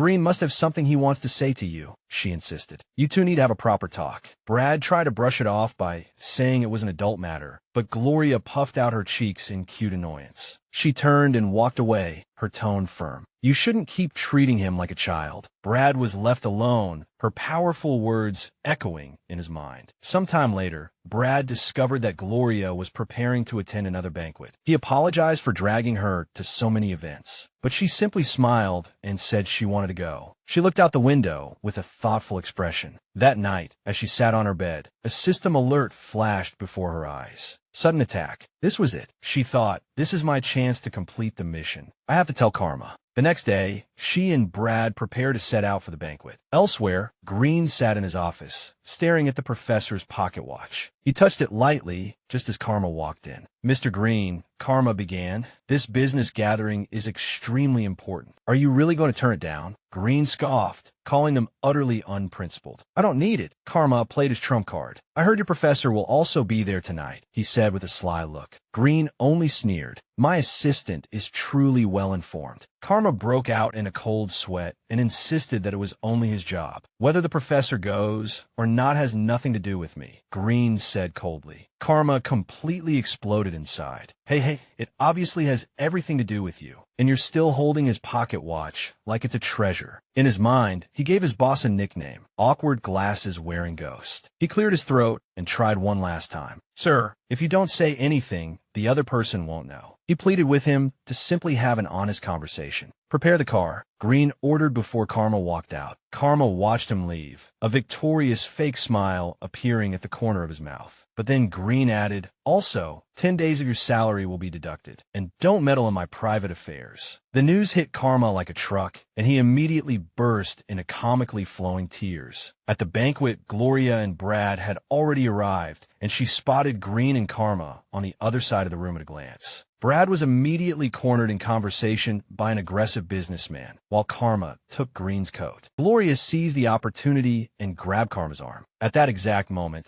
they both received a system prompt. A sudden attack is about to occur. What does that mean? Gloria asked in a low voice, but Karma was just as clueless. Aren't you supposed to know history? He asked urgently. Do you have any clues? But her mind was blank. Karma racked his brain for an answer. The two began tiptoeing through the banquet, trying not to attract attention. They hid behind the dining table and heard the businessman scolding Brad. You really shouldn't have helped him for free, the man sneered. He's the son of an embezzler. Brad's voice was calm but firm. That is my private business. The man continued pressing him, but Brad cut him off. Green is my student. I know my student's character very well, he said, his eyes full of conviction. His father and he are separate individuals. I hope you won't think in such a narrow-minded way. At the lavish banquet, everyone's eyes turned toward the drama unfolding before them. Our Green was having a tense conversation with some self-important rich fool. The man scoffed and turned to leave, leaving behind a very confused Brad. The older man stomped away, muttering that Brad was an ungrateful wretch and the son of a criminal. Ouch, full firepower. But Brad would not tolerate that. He stepped forward, his voice icy. That is my professor. Please show some respect. Then he unleashed the ultimate power move and threatened the man's business supplies. The guy immediately broke out in sweat and practically fled in terror. Brad merely sneered and coolly took a sip of wine. Savage. He and Green met each other's eyes for a moment, looking exactly like a successful partnership. But they were not alone. Hidden behind the curtain, little dumpling Gloria was secretly watching everything, and she was thoroughly enjoying the show, thinking what a great scene. She was absolutely certain that if those two joined forces, they would succeed. Her pink-haired companion looked at her in confusion and asked why she was so sure. With the perfect logic only a child could have, she said, because Daddy likes green. The man was completely stunned by that answer, his brain practically short-circuiting on the spot. Gloria puffed out her cheeks and defended her brilliant reasoning. I might not understand, but that doesn't mean I'm stupid. He instantly softened, a faint smile appearing on his lips. She was actually pretty cute. He could not help gently rubbing her head. He coaxed her, all right. Gloria isn't stupid. But our little girl was not an obedient puppy. She slapped his hand away with a smack and snapped fiercely, go away. He merely chuckled and teased her. Maybe we'll have another family member in the future. Gloria looked up at him, her large eyes filled with questions. Family, he smiled gently. Protecting each other, isn't that what family does? The words hung in the air, and she thought about them seriously. Meanwhile, Green and Brad were completely unaware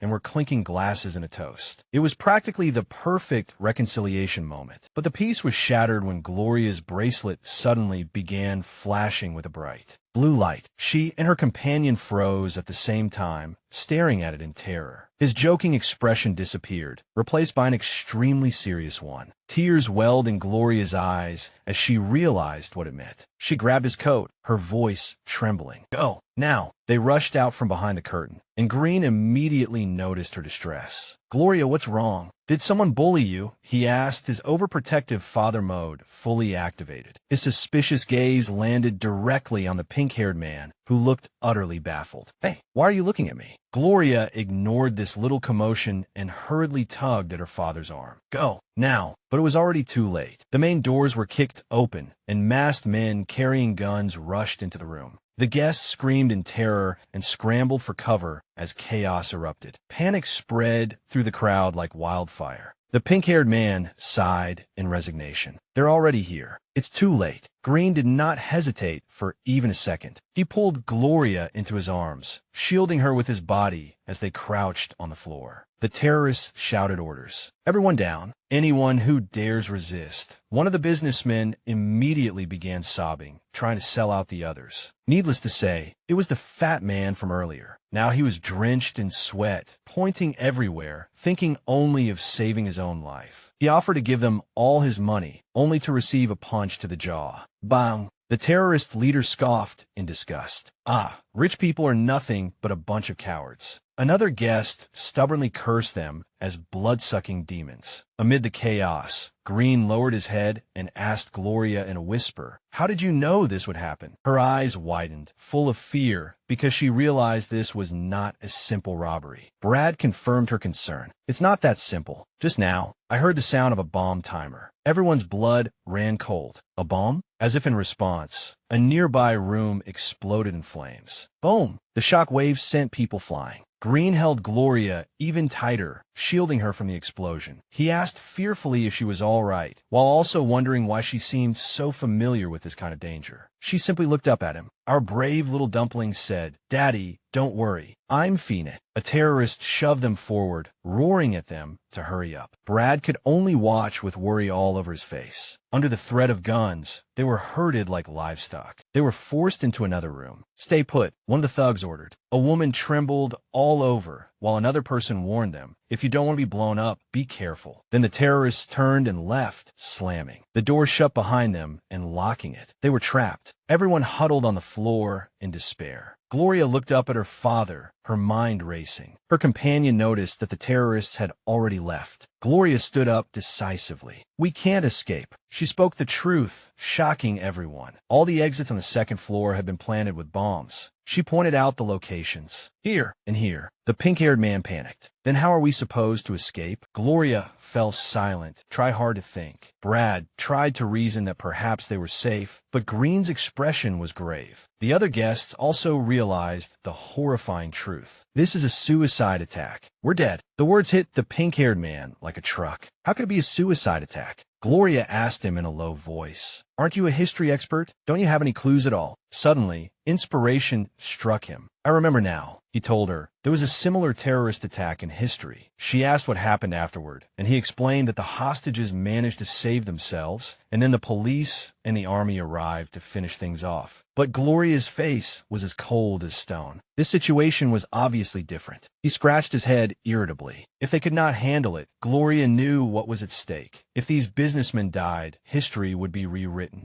And if they could not save Green and Brad, the entire mission would fail. She reached a heavy conclusion. Aren't we the only ones who can save everyone now? Just then, faint sounds came from outside. Sirens, gasps, and the cold voice of a loudspeaker rang out. People inside, listen. You're surrounded by the army. Tanks appeared in view. The guests burst into cheers. It's the police and the army. We're safe. One man was overwhelmed by the joy of surviving and rushed wildly toward the balcony. The pink-haired man screamed at him, "Stop!" Gloria was near the edge. She turned and screamed with all her strength. Don't go over there. The balcony, here we go again. A girl was caught and trapped by two burly thugs, but she did not look afraid at all. An old man in the crowd began losing control, pointing at her and shouting, "What did you say?" He roared at our little heroine. But her red-haired protector, Green, would not let it slide. He stepped forward and threatened coldly, "If you don't want to die, don't move forward." A woman beside him tried to reason with him, reminding him that they were all hostages now. Just then, Gloria dropped a bombshell. Literally, there was a bomb on the balcony, and the entire banquet instantly plunged into panic. Pure, undisguised terror swept across every face. The woman desperately asked about the main entrance, but Gloria immediately cut her off. The entrance was guarded. Hope began collapsing around them. A man with glasses made a smug comment that parties like this were certainly becoming more realistic, but Green only glared at him, clearly in no mood at all. He admitted heavily that perhaps there was no way for them to be saved. Amid the chaos, Brad, her father figure, asked her in a low voice, "Hey, do you have a plan?" Our little genius nodded, a dangerous light flashing in her eyes. "I have one, but it's extremely risky." Her thoughts flashed back to a previous mission, remembering the people she had failed to save. With heavy determination, she thought that these people had to get out alive. Failure was not an option. She suddenly made up her mind and rushed toward the thick curtains. Brad shouted her name, telling her to be careful. That irritable old man started screaming again. "Hey, didn't you say there was a bomb?" The woman beside him snapped back fiercely. "If you have the nerve, why don't you go stop it yourself?" That shut him up completely. Gloria looked under the table, her eyes widening in terror. Right there, a ticking time bomb was strapped to the underside of the table. Before she could react, Brad yanked her back hard. He held her tightly, his voice trembling. "Gloria, it's too dangerous." Both of them fell to the floor. Their hearts pounded like drums. Her partner, the other transmigrator, let out a breath of relief, recognizing it as a common mercury bomb. Gloria quickly explained to the terrified crowd that although its structure was simple, it was powerful enough to blow all of them to pieces. Then she shot her partner a warning glare. "Stay away." He only gasped for breath, clearly suffering from the side effects of the mission, panting so hard he could barely speak. Gloria looked down at her tiny baby. Fleshy hands. For a moment, she looked utterly crushed. "I need help," she thought. Just then, Brad stepped forward, his voice steady. "Step back a little. Daddy will help you." He even boasted that he was young and had steady hands, only for his back to crack like firecrackers in the very next second. Ouch! But then, an unexpected hero appeared. The blonde man with glasses stepped forward. "Tell me what I need to do." Gloria blinked, completely stunned. The roles have switched. He was direct. "Cut the nonsense." She explained the bomb's mechanism. The mercury inside was the trigger. Even the slightest tilt would set off. "Are you sure you can do this?" she asked. He scoffed, then immediately shouted for everyone else to retreat. He quickly added, "But I can't move back." Brad looked at Gloria, his eyes filled with a painful question. "How do you know so much?" She froze. The time for hiding was over. "I don't want to lie to you," she began. "Your Gloria is no longer here." Those words struck Brad like a physical blow, and he looked utterly broken. "I was happy to be your daughter during this time," she said, her own voice trembling too. He took her tiny hand, his own shaking uncontrollably. She lowered her head, her heart aching for him. She whispered that she was sorry, then turned to the blonde man. "Begin." The blonde man took a deep breath and steadied himself. His hands began removing the device from the table with astonishing precision. Brad gently patted Gloria's head, silently showing his support. Even her partner watched anxiously, sweating all over. The blonde man was drenched in sweat, and the word achievement flashed through his mind. But he did it. He carefully removed the entire box. He opened the lid, revealing a terrifying bundle of explosives and a messy tangle of wires. Sighs of relief filled the room, but it was not over yet. Gloria turned to her father. Why didn't you retreat? Why are you still standing here?" He gently stroked her hair. "You and her really are very different, but there's one thing that is the same," he said with a gentle gaze. "Love. Both of you are my daughters." Her eyes seemed to fill with starlight, and she was completely moved. He gave her a tender smile. "You can do this." Filled with a new strength, she smiled brightly back. "Yes." She pointed to a wire. "This one. Cut it. Keep your hand steady." But then came the problem. The blonde man panicked. "We don't have any tools." Gloria pulled a hairpin from her hair, but after a moment, she shook her head. "Not sharp enough." Just then, the woman from earlier stepped forward and handed over a pair of gilded scissors, something she had grabbed in the panic. Gloria took them and thanked her gratefully. Of course, the cowardly old man started complaining again. Trusting a little girl? You've all gone mad. Brad cannot bear it anymore. He turned to the man, his voice full of venom. My daughter has no obligation to sacrifice her life to save you. The man shrank back in fear and finally fell silent. Meanwhile, her partner was rapidly weakening, feeling the strange effects of the void. It's time. Begin, Gloria said. The blonde man brought the scissors toward the wire. Everyone in the room held their breath, waiting in terror. Sweat dripped from his forehead. Snap! A loud crack echoed through the room, but it was not the bomb. The cheap decorative scissors had broken. The guests looked confused. Did it work? Her partner staggered forward. Then Gloria did the most chaotic, unbelievable thing possible. She directly picked up the entire bundle of explosives. She lifted it up, and the crowd backed away in terror. Sigh. She calmly explained her new plan. The balcony led to a floor with no windows, making it the perfect blast isolation point. The blonde man looked as if his soul had left his body. But our girl was not finished. She pointed out that there was another bomb that had to be disarmed. I'm leaving it to you, she said. The poor guy nearly withered on the spot. Round 2. The team began dealing with the second bomb. The crowd held its breath, sighing silently like a pack of terrified Shiba Inus. When the box was removed, Gloria pointed out the correct wire again. This time, her father picked up the scissors and stepped forward himself. Click! He cut the wire. A huge wave of relief spread through the room. They had succeeded. Her partner looked at her, his face filled with pure admiration. He finally understood. All her effort, all her pain, had been for their freedom. Humph, that old fox, he muttered, thinking of their master. Gloria brushed the dust from her hands. Done. The room fell into complete silence, and then the silence was shattered by deafening cheers. Thank you. The woman cried as she held Gloria's hand, full of gratitude. Don't waste time. Run now.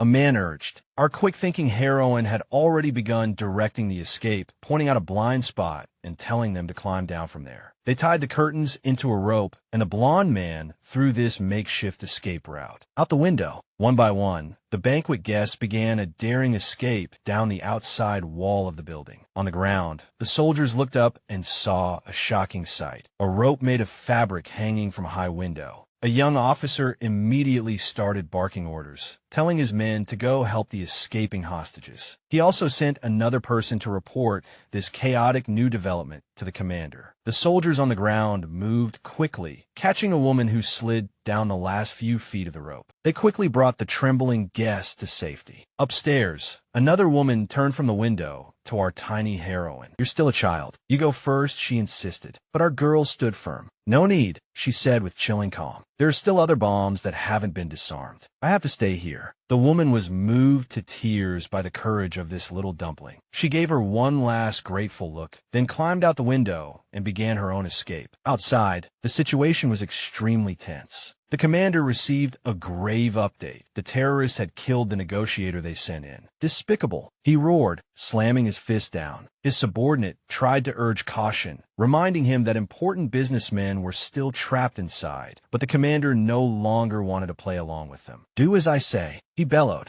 Meanwhile, another man also tried to grab the escape rope and flee, but his delicate shoes had no grip at all on the stone wall. He let out a terrified scream and fell toward the ground below, landing with a sickening crack. My ankle! He shrieked in pain. His cries alerted the terrorists inside. Boss, they're escaping. Agon shouted. The red-haired leader growled viciously and grabbed our heroine, dragging her to his side. He pulled her to the window and displayed her as a human shield for everyone to see. Then everything completely spiraled out of control. A terrorist threw a Molotov cocktail out the window. It smashed against the wall and exploded, instantly swallowing the escape rope in a fireball. Their only way out was gone. Our girl's eyes widened in terror, her tiny hands clutching at her chest. The man holding her only watched the chaos outside, his expression as cold as ice. Gunfire erupted on the street below. The soldiers came under heavy fire, and their officer ordered a retreat while the hostages screamed and dropped down for cover. Back in the room, Karma turned to the professor, his face pale. Looks like we have no rescue. The two men and the red-haired leader exchanged a heavy look. Suddenly, the red-haired man shouted, Gloria! A vortex of dark energy and strange, glowing rings burst around them. Karma stared in disbelief. The void. We were drawn into a memory of happier times. Valentine's Day. We saw the heroine back when she was an honest and determined woman who always kept her distance from everyone. The men in her life launched a competition to win her heart. First came the gifts. The first to appear was a suitor carrying a mountain of roses. She walked right past him without even glancing over. Absolutely ruthless. Next, her two fathers tried a more practical approach. Her red-haired dad knelt on one knee and took out a ring woven from grass, calling her his little princess. Too sweet. Unfortunately, it seemed he had spent all his money on dates with his lover. Then her silver-haired dad tried to buy her off with a month-long, all-expenses-paid overseas trip, promising her eternal freedom. She was not moved at all, and he even fumbled awkwardly with the tickets. Karma's attempt was painfully awkward. Blushing, he shoved a bracelet at her and insisted that it did not really count as a gift. She left him standing there alone, looking completely bewildered. Finally, her brother got it right. He gave her chocolate cake and new art supplies. Our girl's face lit up like a Christmas tree. This was the way to her heart. He only smiled because he knew she did not care about those silly traditions. The memory faded, and we returned to the terrifying reality. The red-haired man was holding our heroine's unconscious body. "Gloria, why did you have to lie?" He whispered, his voice broken. The professor tried to approach, but Karma stopped him. "Don't go over there. He's in a bad state right now." Our girl felt the dark powers swirling around her father, and his anguished questions echoed through her mind. He was realizing the truth. If she was not his real daughter, how could she have the same hereditary heart disease? She knew what this was. This was the void, and it was devouring him. Just then, the commander outside received a report that the hostages were all behind cover. His response was swift and ruthless. Attack! A massive explosion tore through the building. Everyone inside was thrown to the ground by the blast. The woman who had escaped stood in the street, watching in horror as she screamed at the soldiers, "You can't do this. That little girl saved us." But they only held her back as she pleaded bitterly. Inside, the professor sank into despair. "We're going to be buried here with these madmen," he murmured. Brad, her father, looked from his daughter's motionless figure to the shattered window, fury burning in his eyes. "My daughter risked her life to save all of you," he roared, his rage directed at everyone and yet seemingly at no one. Karma tried to calm him down, but it was useless. Another explosion shook the foundation. A terrifying dark aura erupted from Brad. "What I need is revenge," he snarled, revealing a bundle of explosives. The professor lunged at him, but Brad swung out a wave of dark energy and sent him flying. But at that moment, a pink figure flashed past. Karma rushed in and snatched the explosives from Brad's hand at the last possible second. He dodged the counterattack, landed gracefully, and held the bundle of explosives firmly. He turned to the girl, who had already woken up, and gave her a mischievous smile. "See, I'm still a little useful, right?" Tears streamed down her face. "Karma, how could you possibly be useless? You're my best partner. I believe in you." His expression softened. Then he turned to face the terrorists, his resolve hardening. "Don't cry," he said gently. "I'll be waiting for you to come back in that sacred sky." He pressed the detonator. The terrorists screamed, and the room was swallowed by a blinding white light. "No," our heroine cried, but a golden energy shield lit up around her. Her power was surging through the flames. A tendril of dark energy shot out from her father, wrapped around her, and pulled her into his arms. A magic circle appeared beneath their feet, and Brad's eyes shone with an otherworldly light. She relaxed in his embrace. "Daddy, it's okay." He held her tightly, whispering her name again and again. The building collapsed around them. The ceiling cracked and shattered, and rubble rained down. In one final act of devotion, the professor threw himself over both of them, using his body to shield them. Trapped there, he looked at the professor and made a heartbreaking confession. "I love you. I always have." Oh, the drama. Our poor girl was stuck between them. As the world collapsed, she saw a vision. Her parents from her first life shielding her from death in another lifetime. With a peaceful smile, she thought, "This time, I won't let anything happen to you. We'll meet again in another world." Suddenly, she woke up. Karma was shaking her, his face full of anxious worry. The moment she opened her eyes, he pulled her tightly into his arms. He fired a string of questions at her until she bluntly told him, "You're noisy." He stammered, his face bright red, insisting that he had only been a tiny bit worried. At the door, her brother and the headmaster watched this chaotic reunion. The headmaster told her brother that he should congratulate her. He sadly recalled the day her power awakened. That had also been the day she no longer belonged to him. He walked into the room. Congratulations, Kionge. Karma immediately went into defensive mode, standing between them like a guard dog. The two men stared at each other in silence, intense and hostile. Little bastard. Old fox. Our girl was completely confused. She ignored the strange tension between them and asked the headmaster whether her dad and Green were all right. He smiled gently, patted her head, and assured her that they were recovering well. But when she began asking another question, his expression grew serious. He told her to pay more attention to her brother, hinting that something was wrong. A spike of fear shot through her. She rushed out of the room and ran to her brother's place, but the room was empty. Only a note had been left on his desk. Kionge, the note read, "Maybe this kind of life suits you better. Take care of yourself, brother." He had left her. Our poor heroine stared at the letter, her eyes wide with shock, and whispered, "Brother." She rushed into his room and stood before his wardrobe, only to find it completely empty. Her heart sank sharply. How did things turn out like this? She thought, breaking down. She collapsed at the desk, stroking her little familiar, little white, as her thoughts spun out of control. It seems my brother doesn't want me anymore, she thought, remembering a terrible moment when they had once been torn apart. But then a happier memory surfaced, him gently patting her head. She hugged her little companion tightly, fire igniting in her eyes. "I have to bring my brother back," she vowed, and asked Little White where he could possibly have gone. The scene cut to a bleak, high-security military base. Inside, her brother Canfin was punched in the jaw by an arrogant bully. "You brat, why did you come back?" The guy sneered. He continued mocking him, humiliating Canfin by saying his sister no longer needed a bodyguard. That was the final straw. Canfin erupted. "Cut the crap." Then he launched a swift counterattack, cleanly flipping the guy over his shoulder with vicious, efficient movements. He followed up with a brutal kick, knocking the bully heavily to the ground with a loud thud. Canfin panted, glaring down at his opponent. The bully clutched his stomach and gasped out a warning. "Kid, your sister is far more extraordinary than you think. The people above won't let her go." But Canfin only turned away, his shoulders heavy. Later, he tried to calm himself down, pouring water over himself. He knew this place was a cage, and his sister did not belong here. He had not seen her truly smile in years. He knew she was strong and wanted nothing more than to escape everything. The most heartbreaking thought struck him. Am I also part of the cage that binds you?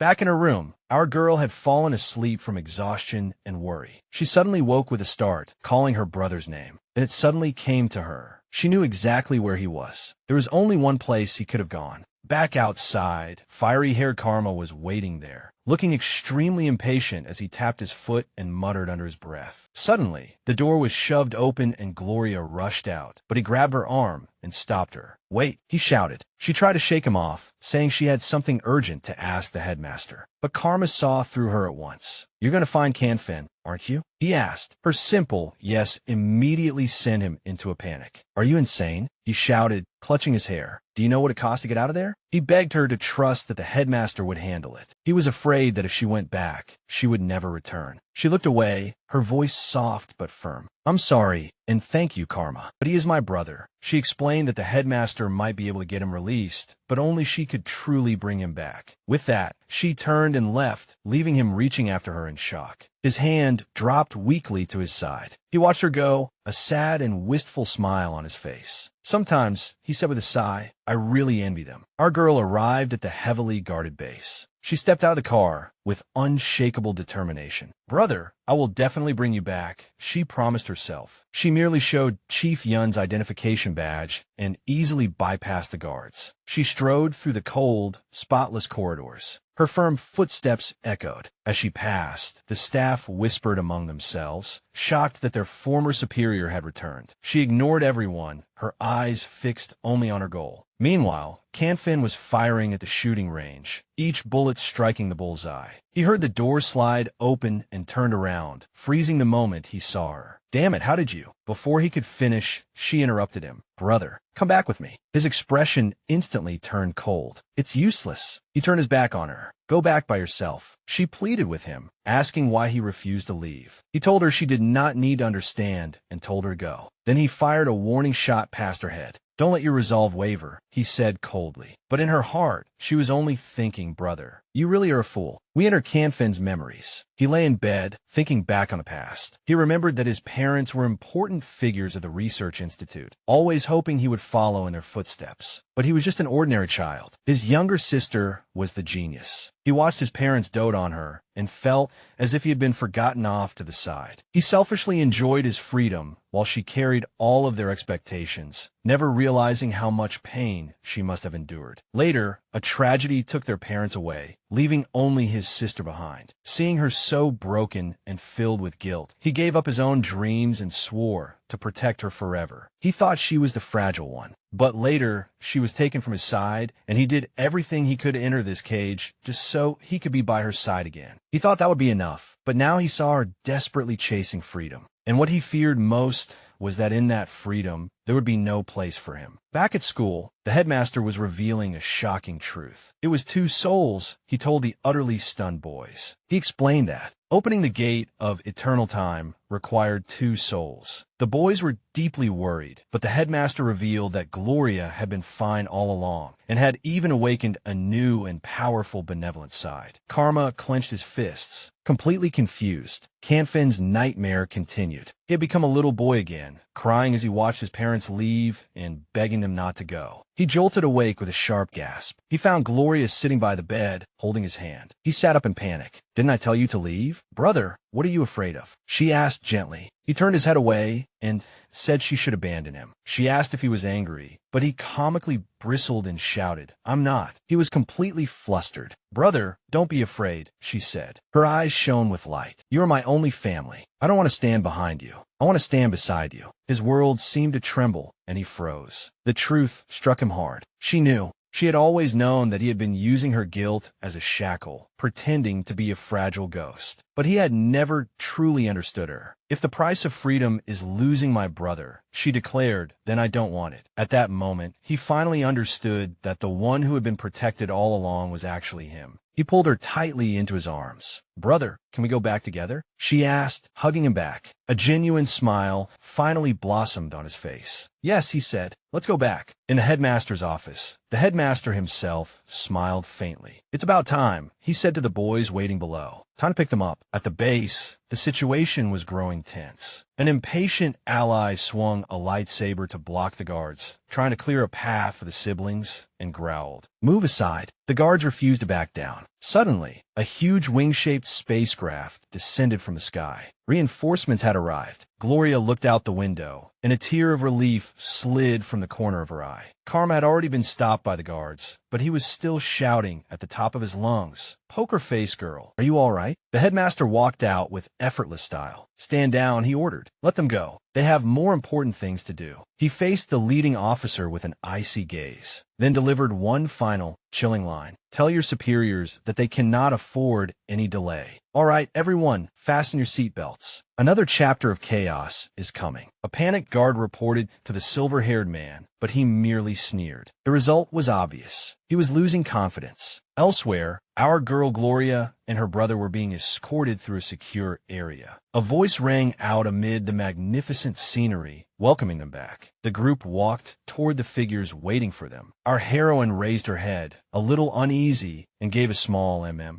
The whole team was finally reunited, standing before a massive, futuristic spacecraft. Suddenly, our favorite red-haired Sundara, Karma, turned to Gloria. Are you hurt?" he asked, his voice full of concern. But our girl walked straight past him, making him look utterly heartbroken. Just as his heart was about to shatter into dust, she turned back with the most innocent expression on her face. "I'm Fine. Aren't you coming?" And just like that, he was completely done for. This man was thoroughly captivated, blushing like a schoolboy. Of course, the onlookers were not buying it. The old father faction and the love rival faction joined forces to deliver an epic death glare. Poor Karma felt the pressure and shrank under everyone's collective stare. He only sighed and looked away as a gust of wind swept past his defeated figure. He was already far too used to their glares. This had become his new normal. That night, in a luxuriously decorated room, our girl stood waiting. The silver-haired man appeared with a calm smile on his face. "The guardian ritual may begin," he announced. He told her not to be nervous, and at the same time, a portal made of cosmic energy hummed to life. Two angelic figures descended from the starry void, landing gracefully before her. One of them, a handsome blonde man, gently took her hand and placed a kiss on the back of it. But this peaceful moment quickly shattered. Our girl found herself floating in darkness. In that empty space, a terrible voice echoed around her. Do you like the taste of death? Broken memories, blood, and pain flashed before her eyes. The voice tormented her, calling her a sin, a disappointment, and the reason someone was bound and unable to be free. Just as despair pressed down on her, a gentle, glowing hand came to rest on her head. She widened her eyes and looked up to see the warm, ethereal figures of her parents before her. Dad, Mom, she whispered, but this was a bitter reunion. They told her they had to leave and could no longer protect her. As they dissolved into starlight, her mother's voice lingered in her ears. You already have a new family. Her father's spirit echoed the same meaning. Don't you? Those words struck her like lightning. A new family. Suddenly, a violent vortex of ice and water erupted around her. The illusion shattered like a broken mirror, revealing the face of a mysterious woman. But before she could react, the image collapsed. Shadowy tentacles shot out, binding her. A dark, twisted silhouette emerged from the shadows, trapping her in a huge and terrifying spiderweb. She woke with a gasp. It had all been a terrible nightmare. She sat by the window, lost in thought. Just then, her brother finished cooking in the kitchen. She got up to leave, her mind still in chaos. But he stopped her and placed a plate of delicious-looking pasta in front of her. You haven't eaten anything I made in a long time, he said gently. A warm smile appeared on her face. This time, she swore that she would be the one to protect him. Meanwhile, Karma was getting dressed. He looked out the window, his thoughts drifting to Gloria. Poker face girl, he muttered, still as tsundere as ever. A sudden flash of inspiration struck him, and he saw their intertwined fates. Their pairing could be contested. He clenched his fist, wondering whether he could, or even wanted to, compete with her. He entered a grand hall and found that she was already waiting there for him. Their eyes met, and she said, "You're here?" He could not help blushing. The silver-haired man clapped his hands. It's getting late. Let's begin. The next instant, both of them were swept into a swirling, magical vortex. Their light and dark energies intertwined and danced together. When our girl woke, she was in a completely different place, dressed in a traditional kimono and sleeping in an ornate room. She sat up, dizzy and dazed.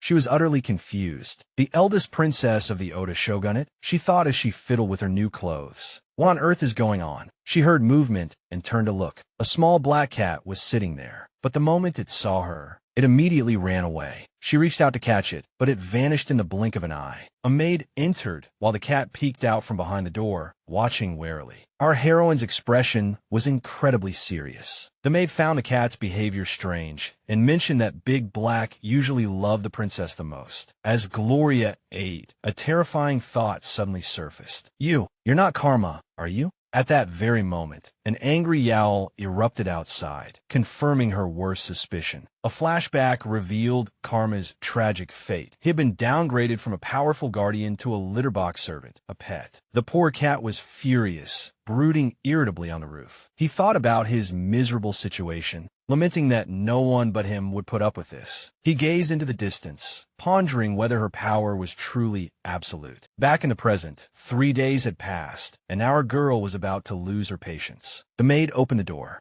and asked whether she had found him. The maid tried to comfort her, but Gloria was already on the verge of breaking down. No new guardian, and Karma was missing too. No, she stood up, her fighting spirit rekindled, and declared, I can't keep being this passive. She searched the entire mansion, calling his name. Elsewhere, a mysterious green-haired warrior was being served by attendants. Driven into a corner, Gloria began grilling fish as bait. Her bracelet suddenly lit up. The aroma of grilled fish worked its magic, and Cat Karma emerged from the shadows, ready to cause trouble. He was tempted, far too tempted, but he struggled to resist. You're a person, he screamed inwardly, having a complete identity crisis on the roof. A roof tile shattered beneath his paw. He froze. He had been discovered. Karma, I know it's you, she shouted, pointing at him. He turned and fled, leaping between rooftops. The green-haired warrior watched the chaotic chase unfold, a faint smile on his lips, seemingly pleased by her sudden liveliness. She chased the cat in a sorry state, shooting electricity at him with magic. "Karma, come back," she shouted, but in her haste, her foot slipped and she fell toward the ground. Cat Karma whipped his head back, his eyes full of panic, but the green-haired warrior suddenly flashed forward and caught her in his arms. It was a picture-perfect, heroic rescue. But this was our girl's life, after all. Things are never that simple. Cat Karma came flying back with a thirst for revenge and landed directly on the warrior's face. The impact made both of them stagger, and the warrior accidentally kissed her. He abruptly pulled back, completely panicked. Karma completely lost it, electrocuting the warrior while meowing frantically. "Get up, he's taking advantage of you." But our heroine did not hear him at all. She slowly sat up and grabbed the cat, a terrifying dark aura enveloping her. Her eyes shone with pure fury. Karma froze in fear. He was finished. This time he was truly done for. Our poor furry companion was going through a small existential crisis. What exactly happened? Let's rewind to 1 hour earlier. Our girl looked as if she were possessed, gripping the poor cat tightly as chaotic energy crackled between them. It was all-out war, with pink robes and black cat fur flying everywhere. Back in the present, she calmly asked her little fur ball, "Where have you been these past few days?" He looked away, drenched in cold sweat, while she leisurely ate her snacks. She went outside for a walk, and he followed behind her like a guilty little shadow. She turned around with a smile that could melt glaciers and said, "So you haven't left the bedroom at all these past 3 days?" Then, with a bang, the smile vanished, replaced by pure anger, and her hand shot up as if she were about to teach him a lesson. But that hand did not slap down. Instead, it landed gently on his head and softly petted him. "Don't be this difficult next time," she whispered. "I'll worry." And just like that, the floodgates of emotion opened. The cat and his handsome human form were practically crying tears of joy. Later, she quietly dozed off with the cat lying on her lap, while she was already planning her next step regarding the new guardian, Liangxian Shengjing. As a dutiful assistant, the cat searched historical records by keyword, but found nothing. The system made it very clear no such person found. Just as she suspected, this guardian was an unknown variable in major historical events. She looked toward the courtyard and had Karma think about which events might change the course of history. She decided that the best way to uncover the truth was to personally poke the hornet's nest. So she boldly announced, "I will appoint Liangxian Shengjing as my guard." The order spread quickly. Liangxian was practicing swordsmanship when a messenger hurried over. Hearing the news, he stopped moving, completely stunned. The messenger bowed and explained the situation. "The people of the Oda shogunate, their princess, has appointed you as her guard." Liangxian widened his eyes. "You mean the eldest princess?" The messenger confirmed that she was the daughter of the Oda clan, and also their sworn enemy. Liangxian knew the two families had always been at odds. A brief and gentle memory of the princess flashed through his mind. The corner of his mouth lifted, and he decided to accept the position, telling his subordinate to report his decision. The man was completely shocked and voiced his objection, but Liangxian's mind was made up, and his gaze held a steely determination. Meanwhile, our girl was calmly tending to her potted plant. Her attendant reminded her that Lord Liangxian came from the enemy Asakura family, but was already too late. The cat completely broke down, dashing around the room in a panic. He leapt into the air and screamed that she could not keep an enemy by her side. He landed directly in her arms. She merely looked up at him with a sly, knowing smile. "It's too late now." And indeed it was. Liangxian had already arrived at her mansion, thinking to himself that this little bit of danger was precisely proof that the mission had succeeded. He knelt before her. "Your Highness." She only gave an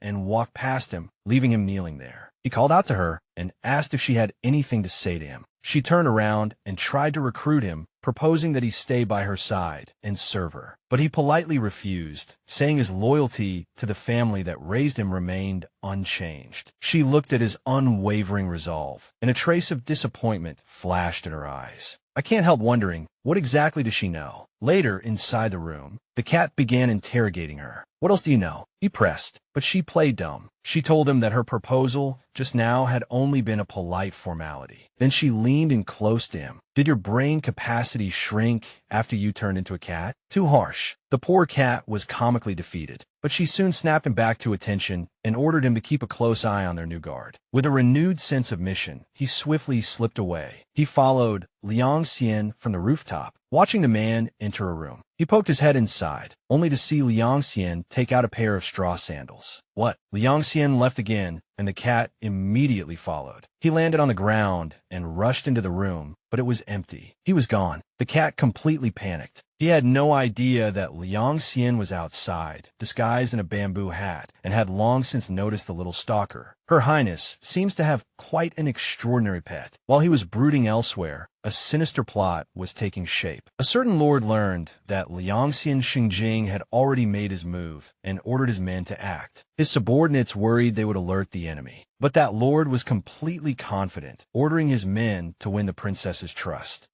Little Furball was struggling to climb up a wall. He finally dragged himself all the way onto the roof, utterly exhausted. But when he saw that Liang Xian Xingjing had already returned and was kneeling before our girl, his exhaustion instantly turned into shock. He offered her sweet meatballs as an apology. She asked if they were sweet, and he confirmed that they were. She took a bite, and he gazed at her with an incredibly gentle expression. The cat on the roof watched the scene, practically sparking with jealousy. This sweet moment triggered Liang Xian Xingjing's traumatic memories. He remembered his mother dying in a raging fire. He remembered seeing her body pierced with arrows, and he remembered being dragged away while the family retainers sacrificed themselves to save him. They were protecting him as he fled from a terrifying warrior whose armor bore a certain crest. He snapped back to reality, the pain still vivid on his face. He began practicing with his sword, trying to calm himself, while our girl watched him without blinking. The cat sensed that something was wrong, but she only shook her head, feeling that there was a very deep story hidden there, one she still could not fully grasp. She walked closer to him. She stared at him with an unsettling intensity. He stopped, a faint smile on his face. Do you like it that much? He stepped behind her, took hold of the hand she held the sword with, and gently taught her how to control her strength. This was too much for our furry friend, who started spinning in place, feeling absolutely terrible. Later, he slept on her lap and finally quieted down. She was enjoying another snack when she suddenly asked Liang Xian Xingjing what it was. That movement made the cat tumble off her lap with a thud. He lay on the ground, passing out on the spot, while the two of them continued sitting together. His mood had now officially been downgraded to especially terrible. That night, she and Liang Xian Xingjing lay on the veranda, looking at the stars. It's quiet here, she said. He agreed, thinking that this was a place without loss or hatred. But they were not alone. On the roof, a pair of angry eyes was glaring at them. And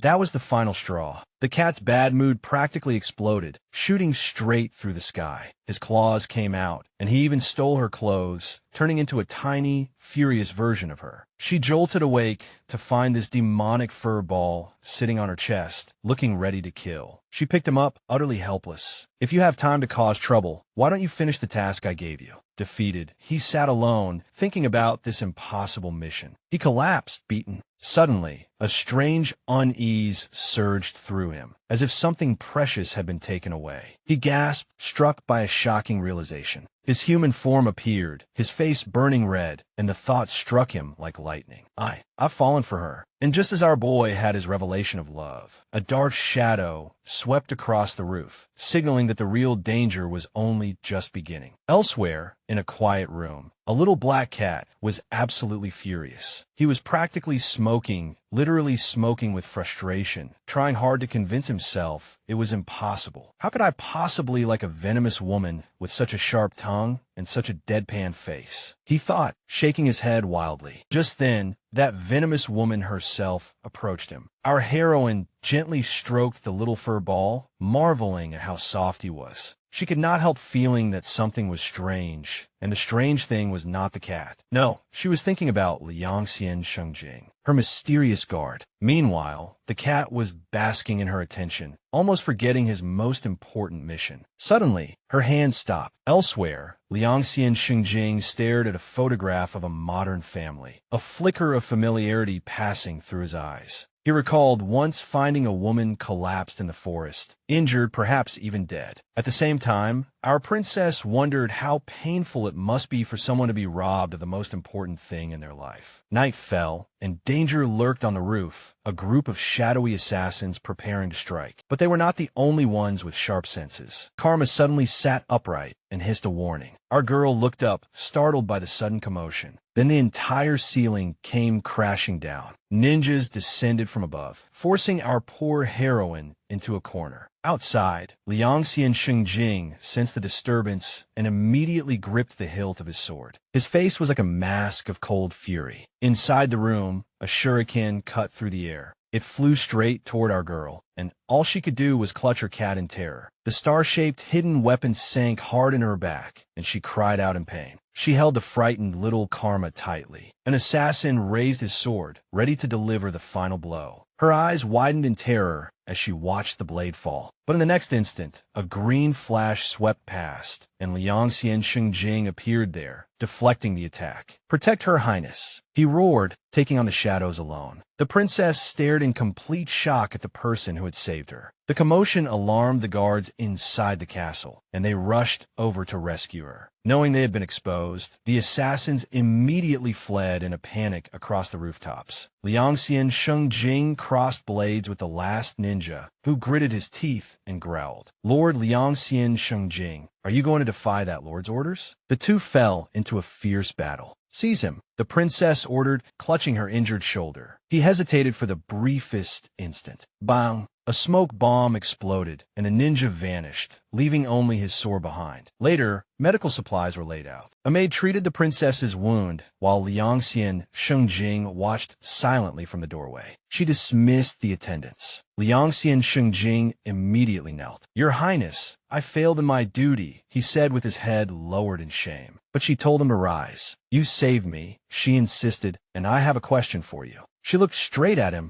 her gaze sharp and knowing. "Why did you protect me?" He avoided the question, claiming it was his duty. But she pressed on. "Yes, they wanted to kill me. So why did you protect me?" He tried to brush it aside, but she had no intention of letting him go. "I didn't think too much," she said, her voice like steel. "We both know that very well." She gave him a chilling ultimatum. "Do as you wish, but first figure out who you are truly loyal to." Then she changed the subject and told him to find Karma. Liangxian Shengjing turned and left, his heart like a battlefield of conflicting loyalties, struggle carved across his face. Just then, Karma appeared again. "What did you find out?" she asked. The cat reported that Liangxian Shengjing came from Asakura, so he should be unlikely to betray them. As she processed this information, the cat suddenly realized she had tricked him into talking. "Betray?" He shrieked, realizing he had been fooled into revealing intelligence. He fell into a dramatic wave of despair and collapsed, only for inspiration to suddenly strike him. The Hinoji incident. He told her they had to get there before the incident happened. The cat began giving her a history lesson at an extremely rapid pace. The leader of the Oda clan was assassinated at Hinoji by his own retainer, Akechi, while the crime was pinned on a scapegoat from the Seiho family. The Seiho family had been destroyed by Oda many years earlier. But that scapegoat was also Akechi's adopted son. Akechi had been planning this betrayal for a full 20 years. The princess listened with intense focus. The cat explained that finding this key figure was crucial to their mission. Meanwhile, that man from the past was facing his master. "Why did you save her?" the man demanded. He reminded Liangxian Shengjing what the Oda clan had done to his family back then. Liangxian Shengjing argued that she was innocent, but his master sneered. "When Oda raised their blades, they did not care whether you were innocent. No, she is different." Liangxian Shengjing refuted him, declaring that he would not kill the innocent indiscriminately. He bowed his head deeply and begged his adoptive father to stop. But the man was merciless. "If your revenge succeeds, won't Oda's daughter seek revenge against you as well?" He delivered the final cruel blow. "You yourself are the best example." He told Liangxian Shengjing to withdraw, but our boy refused to back down. "My lord, even if you send people after her, I will protect her." Our heroine's wisdom flashed through his mind, as did her kindness when she shielded the cat from harm. Her question echoed in his head. "Why did you protect me?" He tightened his grip on his sword, his resolve firm. Someone like her, he thought, should not be dragged into this bloody struggle. His master listened to the report that Liangxian Shengjing had defied orders. One subordinate worried that Liangxian Shengjing was too fixated on her, but the master decided to let him be for the time being. 20 years ago, he was only a child. What could he remember? He said dismissively. For now, they would not act rashly. Back in her room, the princess was checking her wound. Does it hurt? The maid asked. It's fine, just a small injury. Karma watched worriedly, and Liangxian Shengjing also returned. He accidentally caught sight of her bare shoulder, instantly flushed bright red, and immediately knelt down. He was completely flustered. She only gave a soft hum, thinking that he had returned, and wondering what clues he might find this time. But Karma was very unhappy, hissing and bristling at this guard. The maid reported that a letter had arrived from Lord Oda. Her expression instantly went cold. The princess dismissed the maid, saying she would reply later. The maid added that her father had also sent her favorite sweets. It seems father misses me very much, she said with a sorrowful smile, while Liangxian Shengjing stood to the side like a silent, conflicted statue. Later, they sat outside, and she asked what kind of person her father was. She answered her own question. To me, he is a very gentle father. The word gentle triggered Liangxian Shengjing's terrible memories, and all he could see was blood and flames. The entire world was swallowed by fire. He quickly changed the subject. Does your highness know of the Seiho clan? He asked quietly. If one day the Oda clan were destroyed like the Seiho clan, what would you do? Her eyes widened in shock. Victory and defeat are both natural, she answered calmly. Since I have enjoyed the benefits brought by my family, I should naturally bear its risks as well. A faint, surprised smile appeared on his lips. Your highness truly is different. She turned away. I will not ask you again why you came back. All she knew was that Liangxian Shengjing would not hurt her. I know, she said, walking back inside. As she left, he gave one final meaningful reminder. Allow me to remind you, sometimes what the eyes see is not the truth. Our girl poked her head out from the corner, her thoughts racing. Sometimes what you see is not the whole truth. She grabbed her robe and ran off with fresh determination. Her reliable cat companion screamed, worried about her injury, but there was only one thought in her mind. Is it really him? She had to find out what had really happened back then. She and the cat headed straight for the archives. She frantically unrolled ancient scrolls, and her tiny partner suddenly shouted, "Found it!" She read the dust-covered words. The crime of treason. The cat, ever the cynic, reminded her that history was written by the victors, and the truth was rarely that simple. The official record only stated that the Oda clan had destroyed the rebellious Seiho clan, and most importantly, there was absolutely no mention of any orphan left behind. Later, she sat before an old retainer. The old man scoffed and told her that a woman should not preside over an interrogation. But our girl simply drank her tea calmly, as composed as if nothing had happened. Father never avoids discussing affairs of state with me, she said evenly. Then she made a sharp bluff. Father entrusted me with investigating and verifying an incident from 20 years ago. Even her cat was sweating, thinking about her wound. She went straight to the point. 20 years ago, who exactly sent troops to kill the Seiho clan? The old man immediately broke out in a cold sweat. He completely panicked, stammering that it was a secret and that they had once been a clan greatly trusted by their lord. A shocking realization rose in her heart. The person who went there was not her father. The order had been to arrest them, not exterminate the clan. The retainer confessed that a close confidant claimed the other side had resisted, and so he wiped them all out on his own authority. And the person who brought back the news that the Seiho clan had been destroyed later became a traitor. Her eyes widened. She turned to him, her voice steady. Did you also believe the news of their rebellion? The pieces came together with terrifying clarity. Akechi, he was the one who created that massacre. He had acted on his own, then concealed the existence of the Seiho survivor. Her feet seemed nailed to the ground. She felt as if the whole world were spinning. Her cat looked up at her. What do we do now? He pointed out that although they now knew about the conspiracy, they still could not be certain whether Liangxian Shengjing was that orphan. She held her partner tightly, a painful thought passing through her mind. I truly hope it is not him. If he learned that he had been deceived by his enemy for 20 years, how could he bear that truth? What should we do next? She thought it over. The cat, ever the strategist, said it was time to get things straight. With a swish, he pulled down a blackboard and began drawing out a complicated plan. He pointed at Enoji. "This is the most critical point in our mission," he warned her. They had to be careful not to alter the course of history. Our girl nodded solemnly, taking notes like a serious student. The cat continued explaining that they needed to track the movements of every key figure. Akechi, her father, and that unfortunate man caught in the middle. Suddenly, inspiration struck her. "I have an idea," she said, determination shining in her eyes. Later, she was calmly trimming a bonsai tree. A servant approached as the operation was brought before her. He handed her a letter from her father. After reading it, a brilliant smile bloomed across her face. Liangxian Shungjing asked why she was so happy. "Father will be on the outskirts of the castle tonight," she announced cheerfully. The news struck Liangxian Shungjing like lightning. So soon, he thought, his expression hardening. He lowered his head, an inner storm churning, while she turned and left. That night, beneath the full moon, a dark shadow swept across the roof. It was Liangxian Shungjing. He saw two figures behind a folding screen. That must be Lord Oda, he thought. It is already too late to send word to Lord Akechi. I will kill him with my own hands and avenge my mother. He imagined his mother's smile, the smile he longed to see again. But just as he prepared to act, our girl's face flashed through his mind. If I kill him, I will lose her smile too. But he still drew his sword, slashed through the paper wall, and charged into the room full of killing intent, only to see two guards. Their weapons were drawn. A candle hissed to life. "So is you," a familiar voice said. Liangxian Shungjing froze, his eyes full of anger and disbelief. It was a trap. He was captured and tied up in the courtyard. Our heroine stepped out from the shadows, a lantern illuminating her face. Liangxian Shungjing, her voice held not the slightest emotion. "Do you have nothing to say for yourself?" She stared intently at him, her gaze sharp. He was completely shocked. How? What exactly did she know? She dismissed the guards, leaving the two of them alone in a tense silence. "Is there truly nothing you want to tell me?" she asked again. He glared at her, his voice as cold as ice. "Did your highness not ask Asakura for me precisely, so you could see this scene today?" She did not answer. He clenched his teeth, his loyalty still unshaken. "I cannot betray my lord." She crouched down in front of him. "No," she said softly. "I brought you to my side because you saved me." She reached out and gently lifted his chin, making him face her. When she moved closer, leaving only a few inches between their faces, he completely panicked. In the background, the cat had already collapsed completely, screaming that they were too close. She whispered, her warm breath brushing his skin. "My heart aches for you, and I do not want you to continue being deceived." He stared at her blankly. "What does that mean?" She said nothing more, stood up, and turned her head. "Take him away." As Liangxian Shungjing was led off, his mind was in chaos. Could her real target actually be Asakura?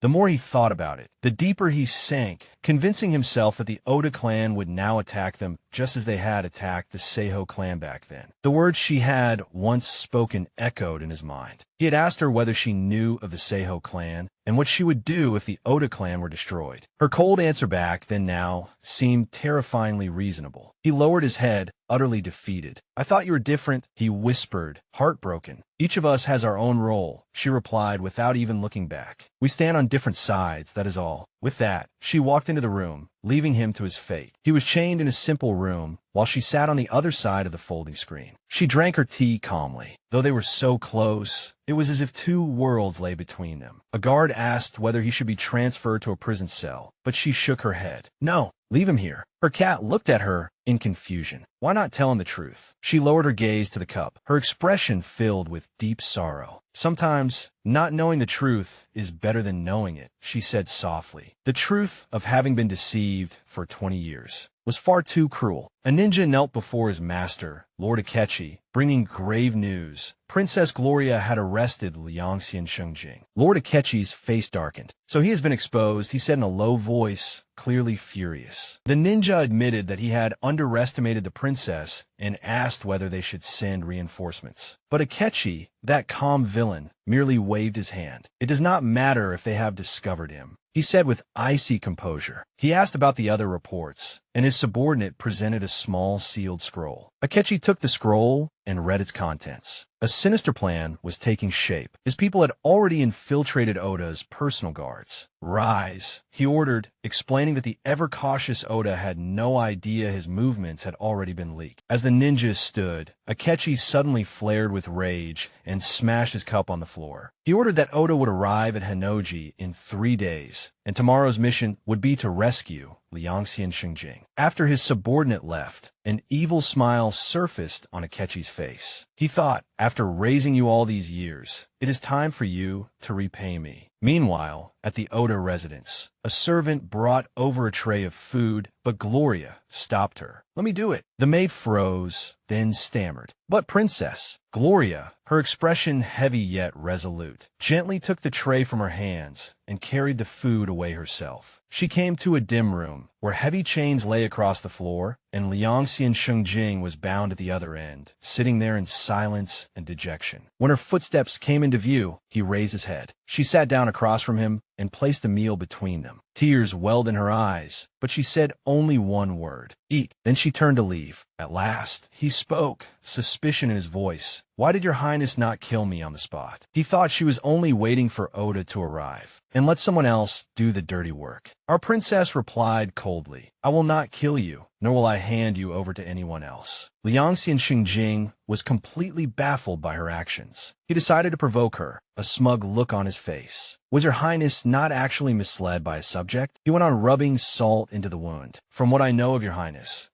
has no ability to love anyone at all." Those words struck her where it hurt, and her fists silently clenched. Her eyes widened, a flash of pain and anger crossing her face, but she quickly regained her composure. "I know what you are trying to do. Do not provoke me on purpose." She turned around, her voice growing dangerously cold. "Do not worry. When the time comes, I will kill you as you wish," leaving behind that cruel promise. She slammed the door shut. Liangxian Xingjing's mind raced. He realized she truly had no intention of killing him, and a terrifying thought surfaced. Could Oda be planning to attack his home, the Asakura family? The chains rattled as he clenched his fists. "I cannot just sit here and wait for death." He clutched his head in agony. "The Asakura family is the only place I can return to. I cannot watch it be destroyed." Outside the door, Gloria sank into thought, then suddenly heard a soft meow. It was her little fur ball. He asked about her injury, and she reassured him that it was nearly healed. She stroked the cat, her mind already turning to the next step of the plan. After instructing the maid to watch the courtyard, she carried the cat through a door and across the garden. The cat asked what her plan was. She looked down at him, her gaze sharp. "There's one thing I must confirm." She questioned one of her father's men, asking about Oda's whereabouts. The man looked troubled and explained that it was not that they wanted to hide it from her, but that even they did not know their lord's location. Only his most trusted confidants knew where he was. She sighed in frustration and dismissed him. The cat was as confused as we were. What on earth is going on? That night, after the lanterns were lit, our heroine sat outside and pieced together all the clues. If father's whereabouts are so secret, how does Akechi know he will go to Hinoji? The color drained from her face as she reached a terrifying conclusion. There was probably one of Akechi's people among Oda's confidants. A traitor was inside the inner circle. She knew they were in a passive position. That was why she had been forced to expose Liangxian Xingjing's identity so publicly. She wrote the temple's name in the dirt, and the cat understood. Catching Akechi's spy was sending him a message. She was telling him she already knew, forcing him to grow anxious, forcing him to make a mistake. This was a high-stakes chess match, and our girl had just made a brilliant move. But her thoughts turned to Liangxian Xingjing, still suffering in his cell. He was haunted by a painful memory of a fire, a memory in which he was still a crying child being rescued. Gloria knew he was the greatest variable. Her plan was cruel. He could not know the truth. He only needed to be led toward death. Her cat argued back, thinking that if she told Liangxian Xingjing, perhaps he would understand. He was also curious how she had come up with these genius-level plans in the first place. She merely patted his head and said they had to do their best, leaving the rest to fate, which made the cat protest in dizzy confusion. Late that night, while she slept soundly, a ninja lurked in the shadows. A throwing star flew toward her window, only to be knocked from the air by a guard spear. The sound woke the cat and also startled Liangxian Xingjing in his cell. Everything fell silent again, yet Gloria was still asleep, completely unaware. Another ninja slipped soundlessly into Liang Xian Xingjing's room. Lord Liang Xian Xingjing, he whispered, Lord Akechi has ordered me to bring you back. A faint, hopeful smile appeared on Liang Xian Xingjing's lips. Has my adoptive father not blamed me? The ninja played along. How could a father care about a child's momentary disobedience? But in his heart, he was laughing at this poor fool, who still knew nothing even now. As he began undoing the chains, the ninja whispered about how weak the Oda clan's defenses were. That was his mistake. Liang Xian Xingjing's expression instantly froze, because at that very moment, the door slid open and Gloria, her cat, and an entire squad of guard appeared in the doorway. This had been a trap from the very beginning. Liang Xian Xingjing and she looked into each other's eyes, and a flicker of understanding passed between them. Our girl delivered the final blow. Not only that, I fear the entire Oda clan has already been infiltrated like a sieve. At her command, the guards rushed forward, but the ninja was highly skilled. He swung his blade and fought them, carving a path through the soldiers. He cut through Liang Xian Xingjing's final chain. Liang Xian Xingjing was free, and in a shocking turn, he seized Gloria and pressed his blade against her throat. The cold edge pressed against her skin, and she trembled. Everyone stopped. Liang Xian Xingjing shouted, his voice shaking with desperation. The fighting came to a halt. Seeing his chance, the lead ninja gave a cold smile. The cat panicked completely. Liang Xian Xingjing shouted again, ordering everyone to stand down. The guards looked toward their princess, and she calmly ordered them to do as he said. As her men retreated, the cat screamed at her to tell him the truth, but Gloria only shook her head gently. She looked up at the man holding her hostage, her eyes filled with sadness rather than fear. I know this is not your fault. Liang Xian Xingjing looked painfully shaken. No, she whispered. We are in the same position. She begged him, saying there was still time to regret this. You cannot go back. Trust me. For an instant, he seemed to waver, but the ninja had seen enough. He threw down a smoke bomb. Go! He grabbed Liang Xian Xingjing's arm and dragged him into the thick smoke. When the smoke cleared, she stood there alone. They were gone. The guards rushed to her side and asked whether she was all right, but she did not answer. She only stared into the distance, her expression unreadable. In a quiet candlelit room, Lord Akechi sipped his wine and waited in silence. Suddenly, a voice came, announcing Lord Liang Xian Xingjing's return. Two people knelt before him, and one of them was the green-haired young man, Liang Xian Xingjing. Akechi looked down at him, his expression impossible to read. He reached out and placed his hand on Liang Xian Xingjing's shoulder as if to comfort him, a sinister, faint smile hanging on his lips. Rise, he said, helping the young man to his feet. Have you learned your lesson this time? He asked, his voice deceptively gentle. Liang Xian Xingjing could only lower his eyes to the floor, his gaze full of silent, heartbreaking pain. A memory flashed through his mind. The moment he held a blade against our princess's throat, and a red cord binding his hands when he was captured. He lowered his head in submission. Liang Xian Xingjing will remember this lesson, he said hollowly. Akechi stroked his chin thoughtfully. I had intended to let you remain imprisoned a few more days, he mused. He reprimanded the young man, saying his loyalty and affection had been misplaced, then began heavily manipulating him again. After all, I raised you. Did you think I would not know what was in your heart? Then he dropped a bombshell. He had received word that their mortal enemy, Oda, was at Enoji. Your chance for revenge has come. Liang Xian Xingjing's eyes widened in disbelief. He asked if that was true. Akechi confirmed it and acknowledged the young man's caution, explaining that this was a once-in-a-lifetime opportunity that absolutely could not be missed, and Liang Xian Xingjing had a blood feud with Oda, so he ought to be there. Liang Xian Xingjing's face hardened, and a sudden, fierce resolve burned in his eyes. Meanwhile, elsewhere in the castle, our girl's cat was having a complete breakdown. There is still time. Let's run away. He screamed at the princess. She merely drank her tea calmly, which made him even angrier, and he called her stupid. So she immediately smacked him for his rudeness. The cats first stood on end. Then explain it to me. What other choice do we have? He roared, pointing at her with an accusing paw.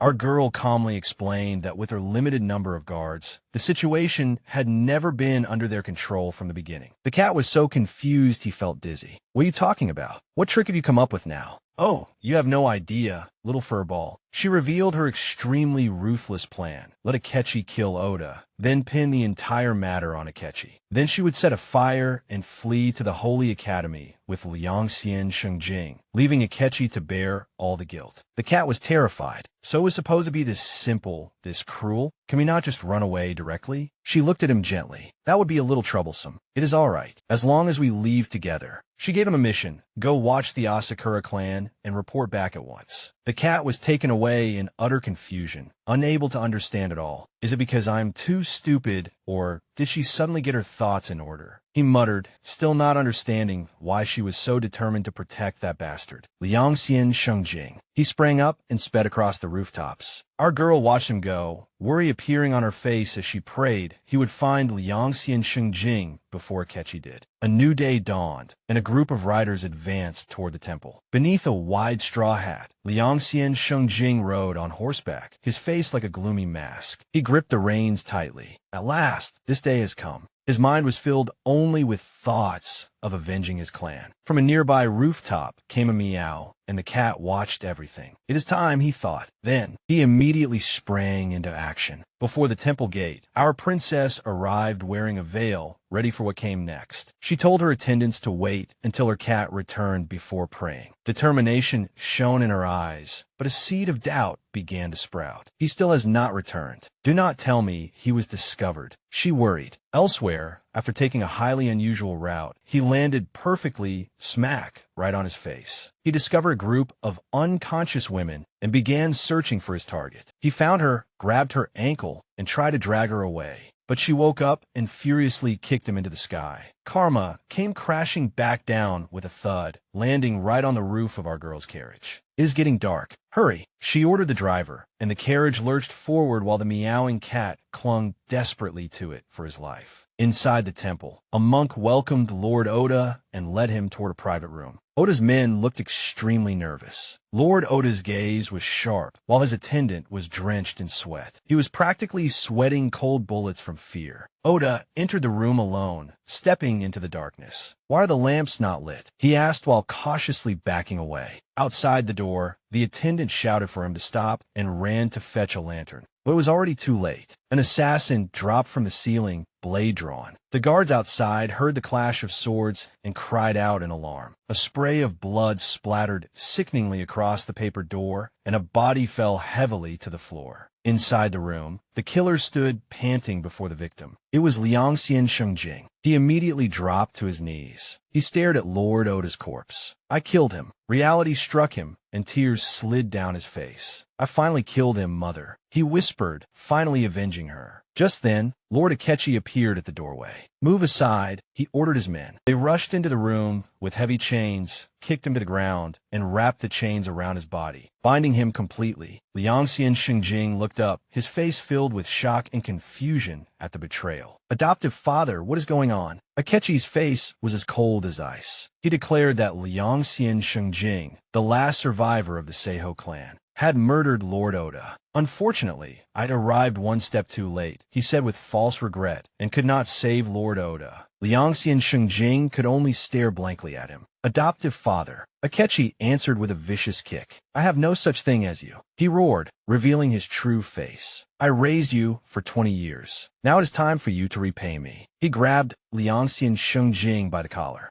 and seized him by the throat. Now obediently confess, he hissed. Then you can go join your beautiful mother. Liangxian Shengjing froze. How do you know? How do you know about my mother? He gasped. A terrible memory surfaced in his mind. The image of Akechi pulling him from the fire. In her own room, our girl anxiously kept watch beside the flickering candlelight. I have to make it in time, she pleaded in her heart. She clenched her robe as an ominous feeling swept over her. I can feel it, that emptiness. She and the cat raced through the moonlit forest. Back at the bloodstained temple, Akechi stroked Liangxian Shengjing's hair. You inherited your mother's hair color. She was a very beautiful woman. The final piece of the puzzle at last fell into place, and utter terror appeared in Liangxian Shengjing's eyes. It was you. An executioner raised his blade. Go ask the Seiho family in hell. Akechi sneered, but just as the blade was about to fall, a voice screamed, "Stop!" Our princess had arrived, running toward them desperately. Liang Xian Sheng Jing met her eyes. Despair mingled with a faint trace of hope in his gaze. Without hesitation, she drew a dagger and pressed it to her own throat. "Trust me," she begged, afraid that she had already come too late. She turned her cold gaze toward Akechi. "Lord Akechi, what happened? Why are you trying to kill this man?" Liang Xian Shengjing could only stare in stunned silence. Akechi feigned surprise. "Your Highness, why are you here?" She played her role perfectly, claiming that she had come to see him and had only just heard the shocking news that a surviving orphan of the Seiho clan had killed. "Lord Oda." Akechi said nothing, his eyes narrowing slightly. She was too calm. He suddenly realized that she had known everything long ago. She pressed her advantage. Could it be that Lord Akechi has already overstepped the Oda clan and carried out punishment on our behalf? Then she delivered the checkmate. He killed the head of the family, so he should be taken back to the Oda clan for punishment. There is no need for Lord Akechi to interfere unless you're trying to cover something up. Lord Akechi. Akechi was so shocked he could not speak, completely caught in her net. "All right, buckle up, everyone, because the real show is about to begin." Our girl was surrounded by guards, yet she decided to play her final trump card. She looked straight at Akechi and dropped a truth bomb powerful enough to shake the entire courtyard. The old man trembled completely, his mind roaring. "She knows," he thought, the color draining from his face. Even Liang Xian Shengjing lowered his head, the weight of that secret finally exposed before everyone. But our heroine had not been improvising. She glanced toward the bushes, where her reliable partner, a little black cat, was hiding. In a quick flashback, we see how this entire chaotic plan was devised. She told her cat, Karma, that she was going to pretend to be ill, and she gently rubbed his fur, explaining that they had to save Liang Xian Shengjing, and quickly. The plan was simple. She would deliberately provoke the villain Akechi, and then, at the perfect moment, Karma had to jump out and create a huge commotion. Karma truly was a drama king. He immediately started panicking, convinced they were all going to die together. Gloria only hoped nothing unexpected would happen. Back in the present, Akechi no longer felt like playing along. His men drew their blades, and he said with a vicious grin that since they already knew the truth, he could no longer let them leave safely. The thought of a good old-fashioned slaughter made him almost unbearably happy. One of his subordinates tried to be the reasonable one, pointing out that two people disappearing together would look extremely suspicious, but it was already too late. A whoosh came from the bushes. Showtime. Karma, the Chaos Cat, launched himself straight at one of the guards, clawing and scratching like a tiny demon. The poor man was scared completely out of his mind and started swinging wildly. The distraction worked perfectly. The other guards were so startled that they somehow ended up fighting each other by mistake. Blades clashed in the night. Gloria scooped up the furious little ball of fur, and Liang Xian Shengjing seized the opportunity too. It worked. With a roar, he broke free from the men holding him, rose to his feet, and even used the chains that had bound him to trip the guards. Now, with chains in one hand and his own sword in the other, he became someone not to be underestimated. Pure, undisguised rage burned in his eyes. He finally understood that the man he had respected for 20 years, the man he had regarded as his adoptive father, was the very person who had destroyed his entire clan. He let out a low growl and charged at Akechi, ready to end everything once and for all. But just as his blade was about to fall, Gloria shouted, "Don't kill him." Her desperate plea forced him to stop dead. He hesitated, torn apart inside, and that instant of weakness was exactly what Akechi needed. The old villain immediately counterattacked. His sword flashed, and Liang Xian Shengjing was cut across the arm, but he ignored the pain and shouted for Her Highness to be careful. In an instant, he pulled her into his arms. "Go," he shouted, turning to break through. Our poor Gloria was completely dragged along, bewildered by the sudden turn of events. Karma, ever the sharp-tongued narrator, complained, "Is this what you meant by an unexpected accident?" Like the good boy he was, Liang Xian Shengjing promised he would get her out safely, but their luck was just too terrible. She could already feel disaster brewing. Karma was nearly breaking down, only hoping Liang Xian Shengjing would die according to plan. They rushed madly toward a carriage and fled into a terrifying dark forest. The forest was full of glowing eyes. Liang Xian Shengjing cracked the reins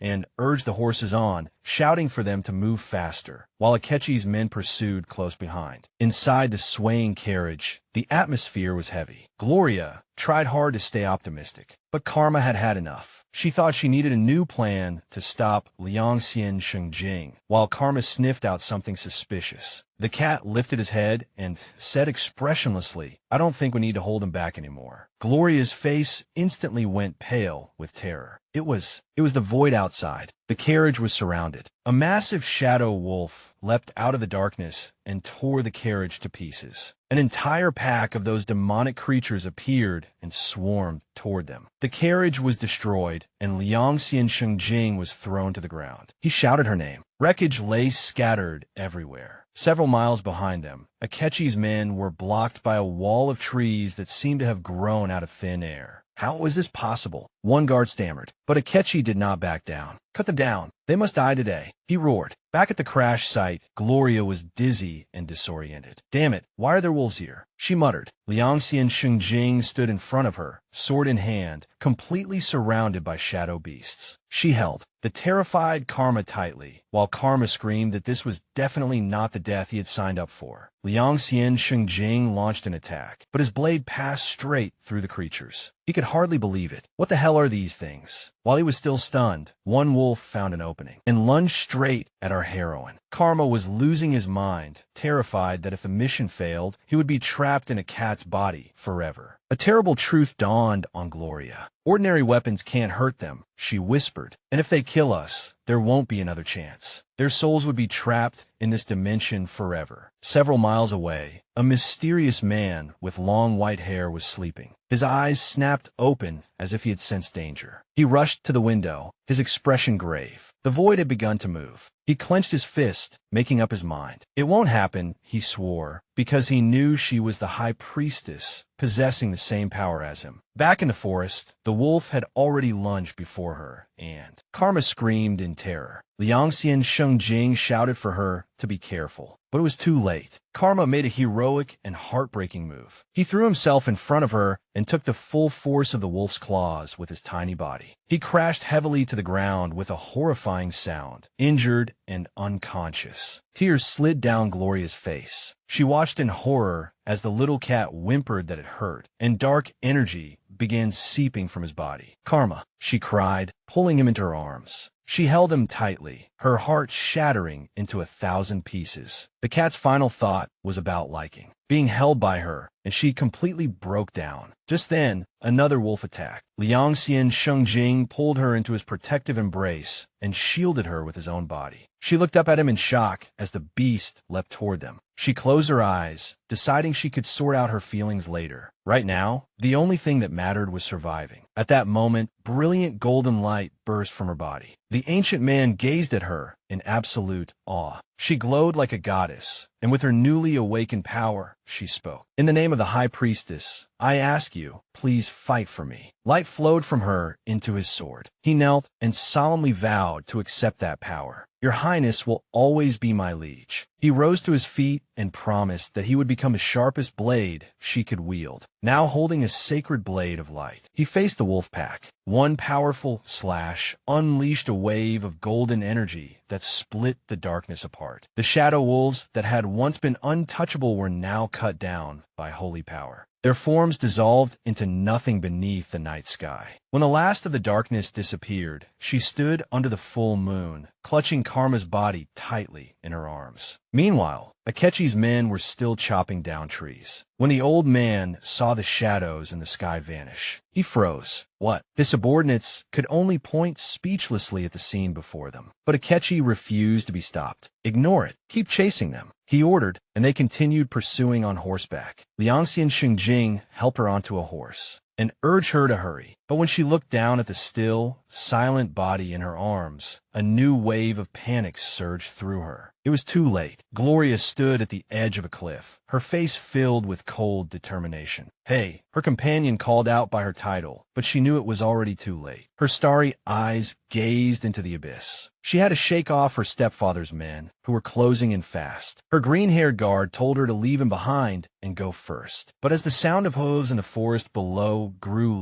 louder and louder. She knew they had no time left. He begged her, insisting that as long as she returned to the city, everything would be all right. But she held her little cat familiar tightly, already resolved. "I have to go first," she said, ignoring his protests. She turned to him with a steely gaze. "If you believe in me, jump with me," she declared. There was no time left to argue. She left behind one last mysterious promise, then threw herself into the void. He screamed and lunged toward her, but it was too late. As she fell into the darkness, she closed her eyes and swore that next time she would protect his secret. Her body vanished into the ravine below. Suddenly, she was floating in a strange, dark space. "Where am I?" she thought, looking at her hands. Memories flashed by. Her hand reached toward two figures walking into a blinding light. "Don't go," she called, but they gradually disappeared. The scene shifted, and a maid's voice asked, "Young master, how does it look?" A mirror was raised, and reflected in it was not our heroine, but a small, sad-looking boy with pink hair. He sat in an ornate chair, surrounded by maids who cruelly whispered about him and called him a fool. Trembling, he hugged his knees to his chest. A gentle hand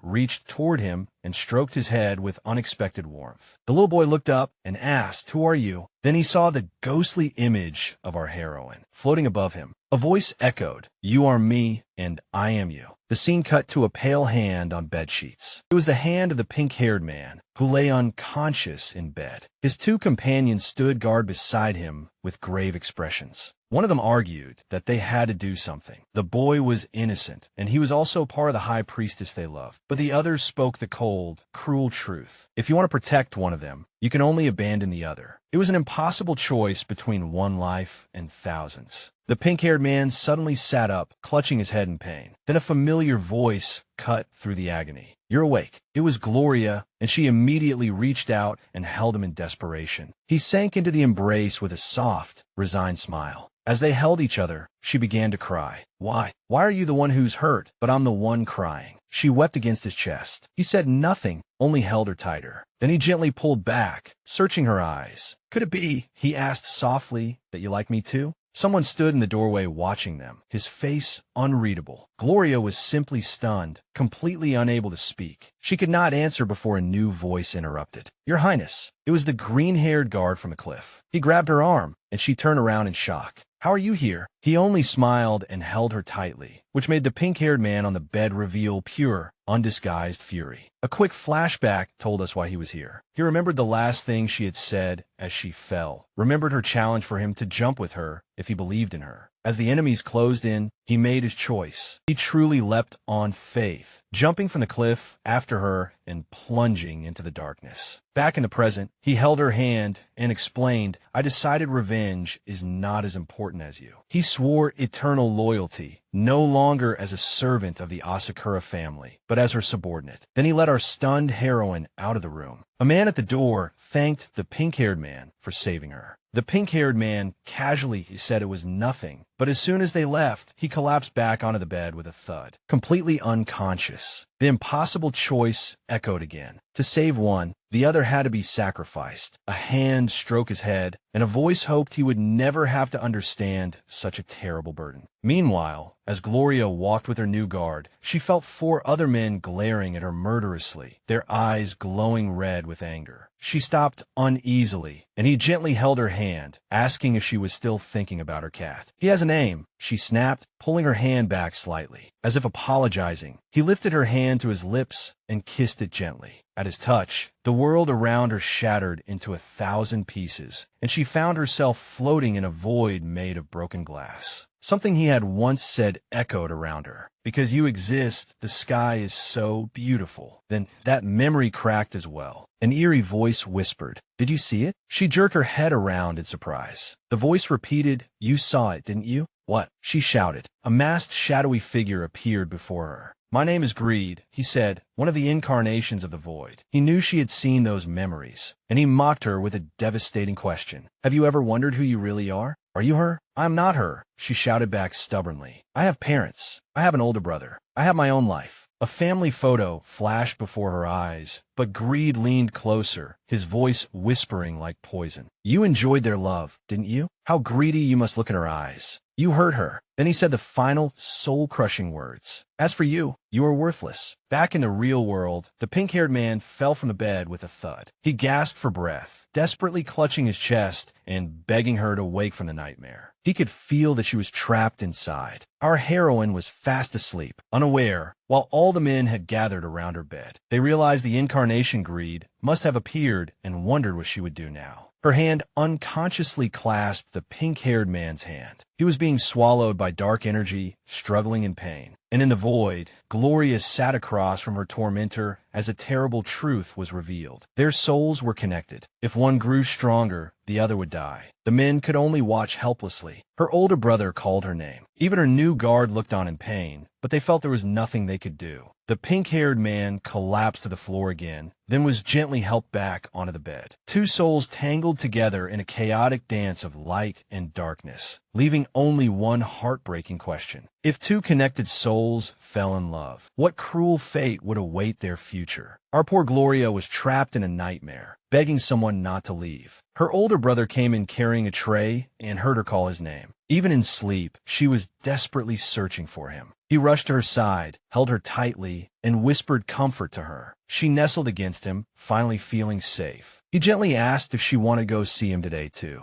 Soon, they arrived at a huge hospital. Her brother's face carried a quiet sadness. He reminded her to watch the steps and gently guided her inside. They stood before a hospital bed. Lying there unconscious was the pink-haired boy. Karma, she asked, has he still not woken up? Her brother placed his hand over Karma's. It was a silent and heavy gesture. He could not help remembering what had happened that day. He remembered the guardian ritual between Gloria and her guardian, Liangxian Shengjing, but something had gone terribly wrong. Inside her consciousness, she encountered something terrifying that wounded her eyes. He painfully wondered why she had never told him. The blue iris seemed like an ominous sign. He knew Karma's injuries should have healed long ago. He suspected that when Gloria's consciousness was attacked, something might have happened to Karma too. In her memory, an eerie figure loomed over her, whispering that she was worthless. In the vision, Karma collapsed and was swallowed by black tendrils. The figure covered her eyes and declared that this was her punishment. Snapping back to the present, she flinched. She explained that ever since she lost her sight, she had been tormented by nightmares. She was trapped, unable to tell dreams from reality. They told her the light would return, but it never did. Meanwhile, at the academy, a dark presence seeped into the hallway. Liangxian Shengjing was standing guard when suddenly the door was smashed open. It was Green and Brad. How did you break through the barrier? Liangxian Shengjing demanded. Green shot back, telling him to evacuate with the students while they went to protect Kionge. Liangxian Shengjing knew they could not delay any longer. Back in the hospital room, Gloria held Karma's hand tightly. She whispered, "What is it?" Suddenly, she felt a twitch. "Are you awake?" She gasped, and though her eyes could not see, they widened in shock. In her mind's eye, she saw the blurred image of Karma sitting up. Then came a loud crash. The sound tore through the room. "Brother," she cried in panic. He shouted at her to close the door and not worry about him. Bang! A massive shadow wolf crashed in and pinned her brother to the ground. Gloria's eyes filled with terror, and the beast's glowing eyes were full of pure malice. "Brother," she screamed. He tried to reassure her that he was fine, but then pushed her back and shouted, "Get out of the way." He fought back with all his strength, wielding twin blades of light. Gloria watched helplessly. She had seen this kind of thing before. The memory of Green fighting the wolves flashed through her mind. Her brother was clearly no match for them. His suit was torn apart. This can't go on, she thought, determination filling her face. I have to do something. She remembered her past self, the powerful priestess who wielded that power. A spark of hope lit inside her. That's right, I can do something. When she placed her hand on her brother's back, warm golden light radiated from her palm. Power. This is Gloria's power, he thought, feeling the energy surge through his body. The shadow beast shrank back from the light and empowered. He cut through the monsters with renewed strength. But just when victory seemed within reach, our girl discovered in horror that her power had vanished. The scene blurred. Returning to the bed, where Karma weakly called her name. He saw a shadowy beast looming over his bedside. "No, no, stop," he shouted, reaching for her as the monster attacked. A blue iris fell at the last possible moment. Reinforcements arrived. A massive golden shield burst forth, blocking the beast's attack. "Your Highness, it's all right. We're here," Green said, comforting her. The guardians appeared in a dazzling light. Our girl sat up in bed, and this time, it was her brother who was unconscious. She asked. Her power had disappeared. Liangxian Shengjing explained that it had not disappeared,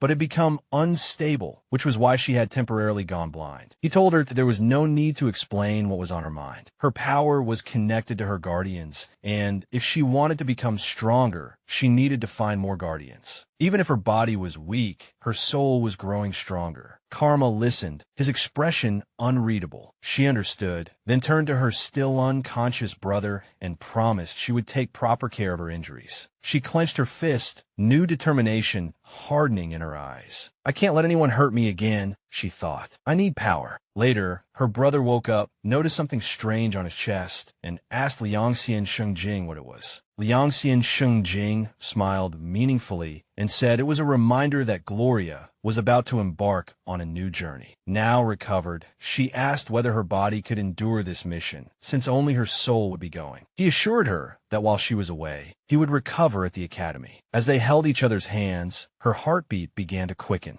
A beam of light descended from the sky, and just like that, they vanished. Boom! A blast shook a village ravaged by war. Karma groaned and woke up on a cot in a simple room. Confused, he staggered to his feet. Where was this? Another huge explosion sounded outside. He looked out the window, his eyes widening in shock. A battlefield. He let out a completely undignified scream. Suddenly, a hand covered his mouth. "What are you doing?" Our girl asked. He stammered that it was nothing. Another explosion shook the building, and she pulled him away from the window. "Hide first. We'll talk later." She explained that while he was unconscious, she had looked around and found a basement that could serve as an air raid shelter. His mouth twitched in irritation. "Couldn't you have said something like that sooner?" He decided to go check it himself. After a while, he called upward. "There's no danger. Come down." She carefully walked down the stairs. Together, they sat in the small lamplit space. He realized how close they were and blushed. So small, he thought, looking at her curled-up figure. He coughed awkwardly, trying to clear his head. He asked what had happened during the ritual with Liangxian Shengjing and mentioned that the injury she had taken for him should not have been so severe. The word mission triggered a strange memory. A black cat asking him why he liked her. Mortified, he slapped his forehead. The memory was far too embarrassing, and he could feel his heart beating faster. He quickly changed the subject. "What about this mission? Do we have any clues?" She took out a bundle of papers. She explained that these were things she had found in the house. They had only just arrived here, and today was the day the enemy army bombed the village. Since she had not received any target prompt yet, the mission was still unknown. For now, the most important thing was to survive the bombing, she concluded. Karma looked at her, and a thought crossed his mind. "I don't want you to know about things like this." He remembered the dark vision of her being injured. Suddenly, the hatch above them creaked open. A young blonde woman peered down, her face lighting up with relief. "Thank God," she said. "The people here are still alive." "Thank you. This is your GOA YouTube Manuel commentary script." After the dust from the bombing settled, a gloved hand reached toward our girl. "Give me your hand." Karma pulled her up from the rubble, his expression solemn. She looked around at the utter destruction. Was the bombing over? Had the army retreated? He picked up his bag and answered simply, tiredly yes. But a cheerful voice broke through the gloom. A girl in a red hood told them it was only a temporary retreat, and they had to take refuge in the church. Our heroine was utterly shocked. How could this girl be so calm after nearly being blown to pieces? She exchanged a look with Karma, their eyes full of pure, complete, what is even happening right now? The lively girl introduced herself as Yelena. When Karma introduced himself, our girl Gloria could not help thinking his name sounded a little strange. Yelena's hearing was clearly extraordinary because she immediately shot back. "I heard that," startling our girl. Without another word, this chaotic ball of sunshine grabbed both of them and ran toward the chapel. Once they were finally safe, Gloria looked out at the ruins, her mind racing. This mission was far more dangerous than she had imagined. Suddenly, a baked potato was thrust in front of her. It was Yelena offering her food with a gentle smile. Our girl took it, a little dazed. As they ate, Yelena explained that this was all the food they had, and if the army came back, they might all starve to death. Gloria looked at her and thought that although Yelena's aura was strange, she really was a good person. Then Yelena patted her head like she was petting a puppy and told her to eat more so she could grow strong.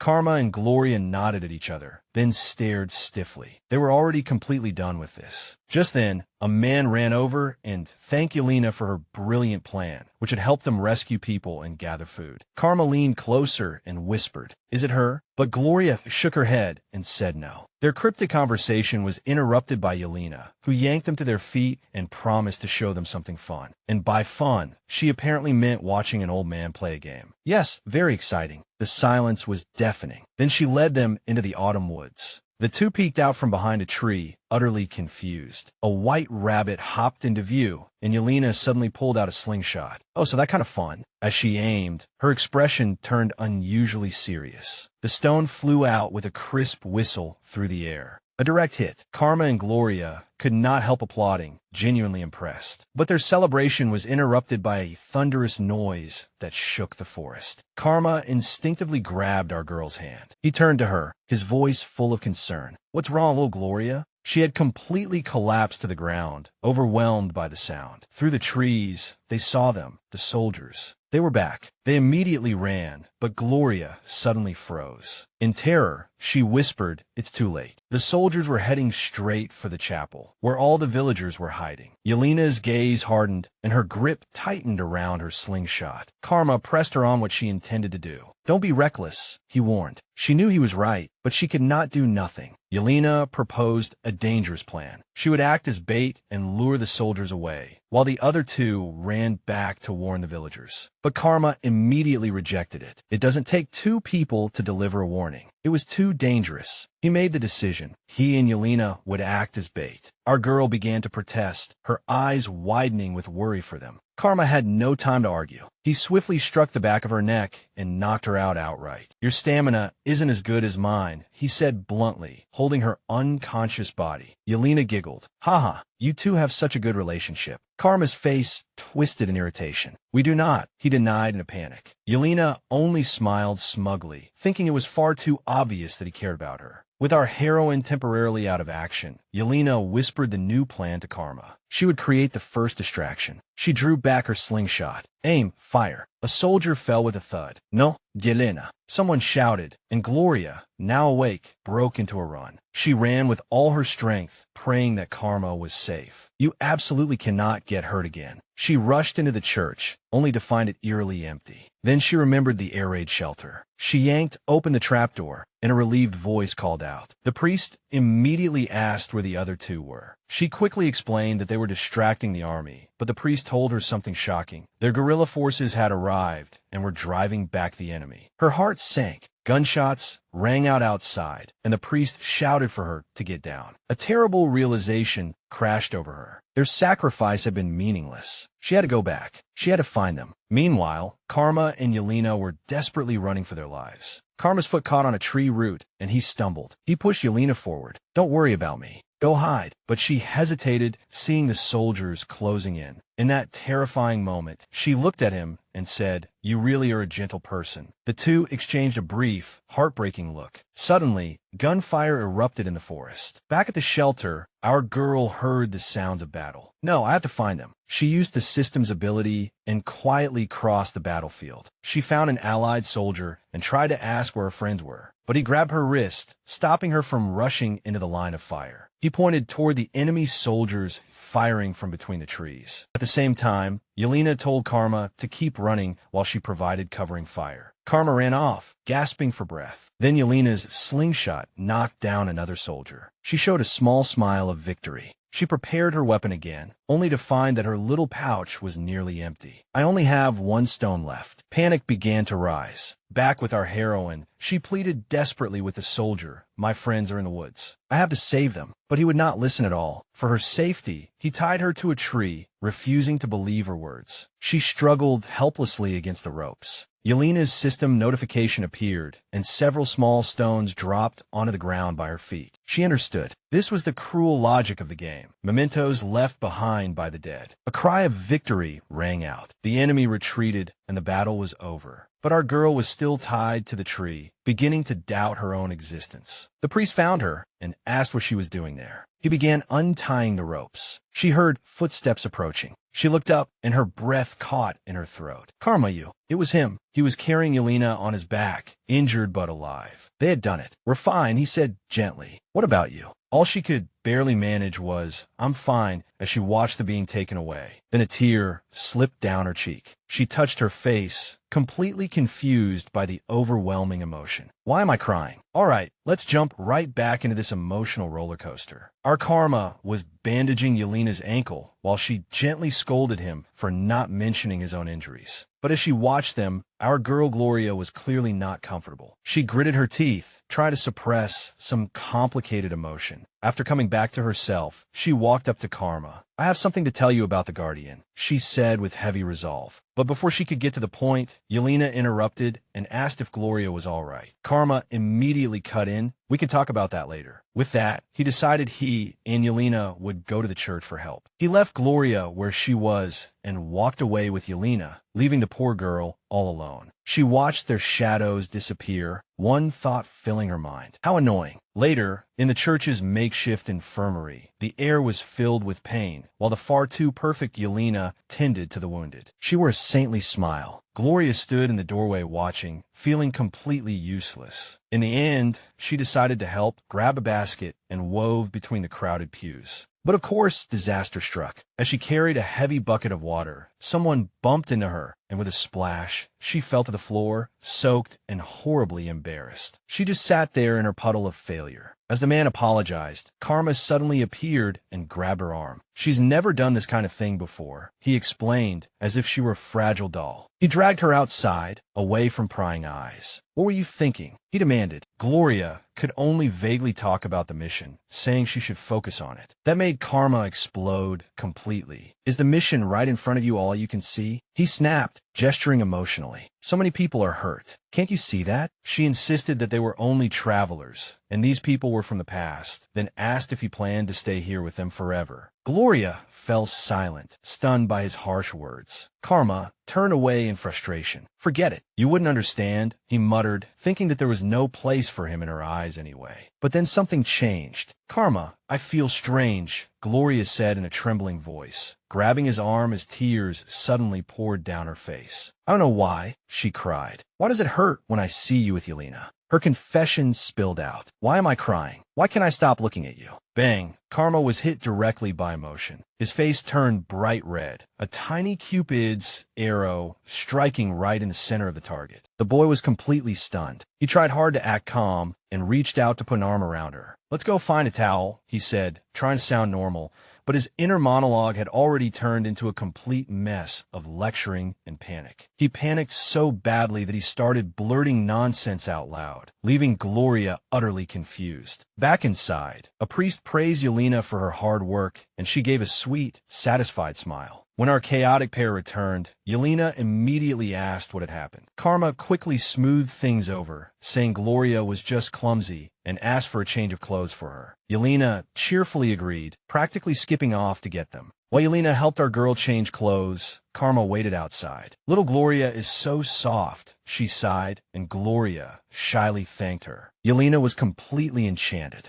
Gloria is too cute. Thinking that, she pulled our girl into a bone-crushing hug. Karma heard the cry for help and hurried over to ask what was wrong. He saw the two tangled together and looked completely blank. But Yelena's chaotic energy could not be contained. She declared that Gloria's hair was too long, and she was going to make it pretty. Before he could react, she lunged at him with a pair of scissors. Like a gust of wind, she tackled him to the ground. Dust flew everywhere. A moment later, she proudly displayed her masterpiece. Karma now had an unexpectedly stylish short haircut. He nervously touched his hair. Is it weird? Gloria and Yelena gave him a thumbs up. Nicely done. Later, the group saw soldiers discussing the militia draft. Yelena cut in, saying that since Karma was so good with a slingshot, he would surely be amazing with a gun too. Gloria just chewed on her food, half doubtful. Yelena continued praising him enthusiastically, then turned to Gloria and swore that if she wanted to join the army too, she would support her. Karma showed a dazzling smile, unleashing his full pretty boy tactics, and Yelena was completely moved. She immediately limped over to sign up. Watching her leave, Karma asked Gloria whether she thought Yelena was a good person. Gloria agreed, but Karma's expression clouded with worry. She asked if he was worried about the mission, but he admitted it was more than that. "I'm a little worried," he confessed. "If our mission ends, what if we never see her again?" He gently patted her head. "Don't worry," he suggested. Maybe the guardian was Yelena. And in her mind flashed the dark memory of herself tied to a tree. The question hung in the air. Who exactly was the new guardian? Suddenly, a gunshot split the air. It was Yelena practicing her shooting, and she was a genius. She hit the target again and again, and the soldiers burst into cheers. She smiled, basking in their praise. The officer was stunned. "Welcome to our ranks," he said. "You're the most gifted sniper I have ever seen." Determination shone in Yelena's eyes. Meanwhile, our pair had been assigned to wash clothes by the river. Gloria offered to help Karma, but the moment she did, he saw a terrifying vision of two black shadows appearing behind her. A real chill ran down his spine, and he stammered in no need. He quickly told her to focus on searching for clues about the Guardian and leave the dirty work to him. As he scrubbed the clothes, he wondered in confusion why he still had not received a mission notification. Gloria thought that maybe she had missed the prompt amid the chaos of their first day. Then she sank into thought, recalling past missions and their true purpose. She suspected that they did not exist simply to save people, but to guide Guardians toward death at the proper time. "Our mission is actually to die with the Guardian when necessary," she explained in a chillingly clear voice. After reaching that cruel conclusion, she simply collapsed onto the grass and decided to do nothing but wait for fate to arrive. Karma just looked utterly confused. He picked up one of her garments and was about to wash it, but when he saw what it was, his face instantly exploded red. It was her lace underwear. Gloria was still lying there, completely unaware. He called her name and slapped a wet cloth squarely onto her face. "How could you give me this kind of clothing to wash?" he screamed, collapsing from sheer embarrassment. Yelena walked over, saw the scene, and laughed. "It's not nice to make little Gloria do that sort of thing," she teased. "You have to do it yourself." She offered to teach Gloria, next time, how to properly wash her own things. The next time they saw her, Yelena was proudly showing off her new military uniform. Karma told her it suited her, and she blushed at the compliment. But just as they were sharing that sparkling moment,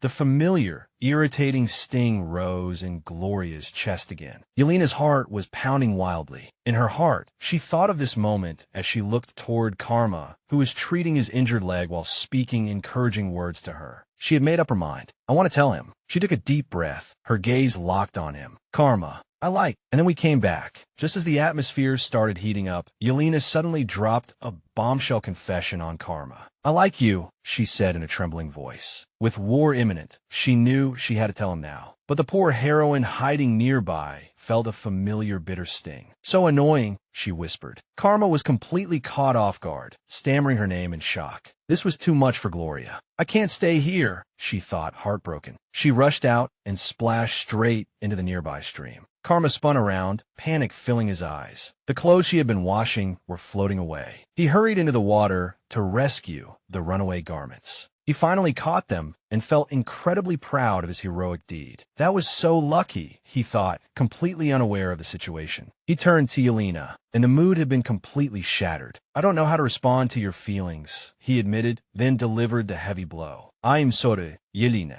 I already have someone I like." He bowed deeply, full of apology. But Yelena was a fighter. She wiped away a tear and told him she would not give up. "I can wait for you," she declared with burning determination. Hiding in the shadows, Gloria felt her entire world collapse. Did that mean Karma liked Yelena too? The thought was unbearable. Then am I the one who doesn't belong? She thought in pain. Just then, the world exploded. Boom! The sound of the explosion echoed through the forest, and Karma's first reaction was to shout for our girl. "Gloria, are you all right?" He found her curled up behind a tree, safe for the moment. Suddenly, an old man rushed toward them. "Hurry, you can't stay in the village anymore," he shouted. Without hesitation, Karma grabbed Gloria's hand, his grip firm and protective. "Sir, what happened?" she asked, her eyes wide with fear. As soldiers poured into the forest, all of them began fleeing desperately for their lives. The man explained the grim situation. A large enemy force was attacking. They had been forced to retreat, and the other officers were at the front line buying them precious time to escape. He urged them to leave, but Yelena stood her ground. Her voice was as firm as steel as she said, "I'm a soldier now, too. I can't run away." She gave them one last determined look.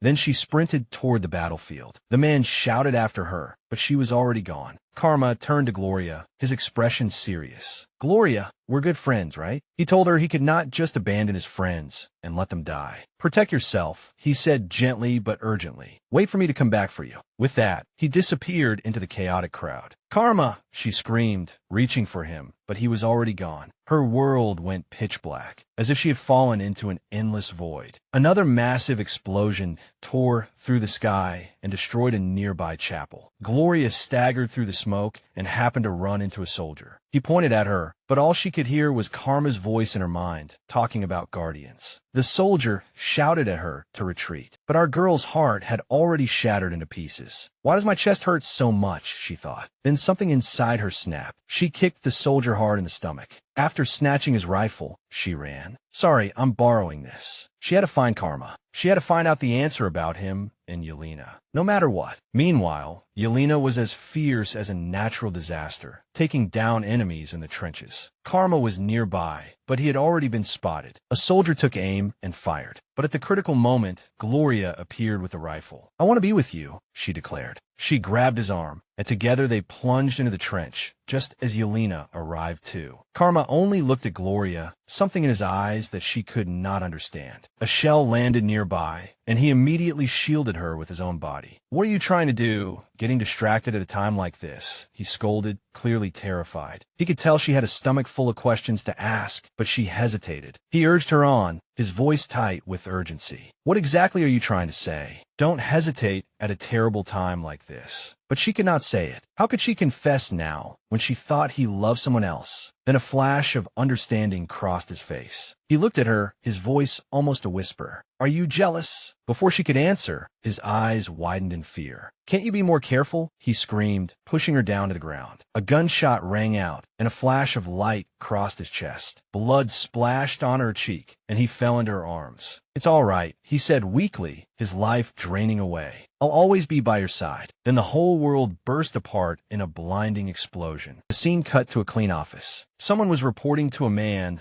that Gloria's mission had failed, but the silver-haired man was not worried. "She has never disappointed me," he said calmly. He walked through a door glowing with ethereal energy. Another man looked at him, wondering who he really was. The silver-haired man stood beside the sleeping Gloria. "Little Gloria, wake up," he said gently. At the far end of that unbelievably huge room, Karma sat alone on another bed, as distant as if he were in another world. Gloria suddenly woke up, crying out Karma's name. The man comforted her. He held her hand and told her to go see him. She found Karma, and Karma tried to comfort her about the mission. Thinking about how to make him feel better, she insisted that she did not believe they had failed. Suddenly, the silver-haired man appeared in the magnificent doorway, with Yelena standing beside him. The man said he was happy, though he did not know why. Gloria's thoughts raced, flashing back and forth between Yelena's confession and Karma's sacrifice. She liked Karma, but she realized she also liked Yelena. The silver-haired man then revealed the truth, and his form began to change. "It was me, Yelena. You didn't think it was me, did you?" she asked with a smug smile. Gloria was speechless and started to apologize, but Yelena cut her off. "Don't apologize to me. That only makes me look even more pathetic." Gloria stammered, trying to explain, but Yelena whispered that she was sick of everyone apologizing to her. She announced that she still would not give up on Karma. But the silver-haired man grabbed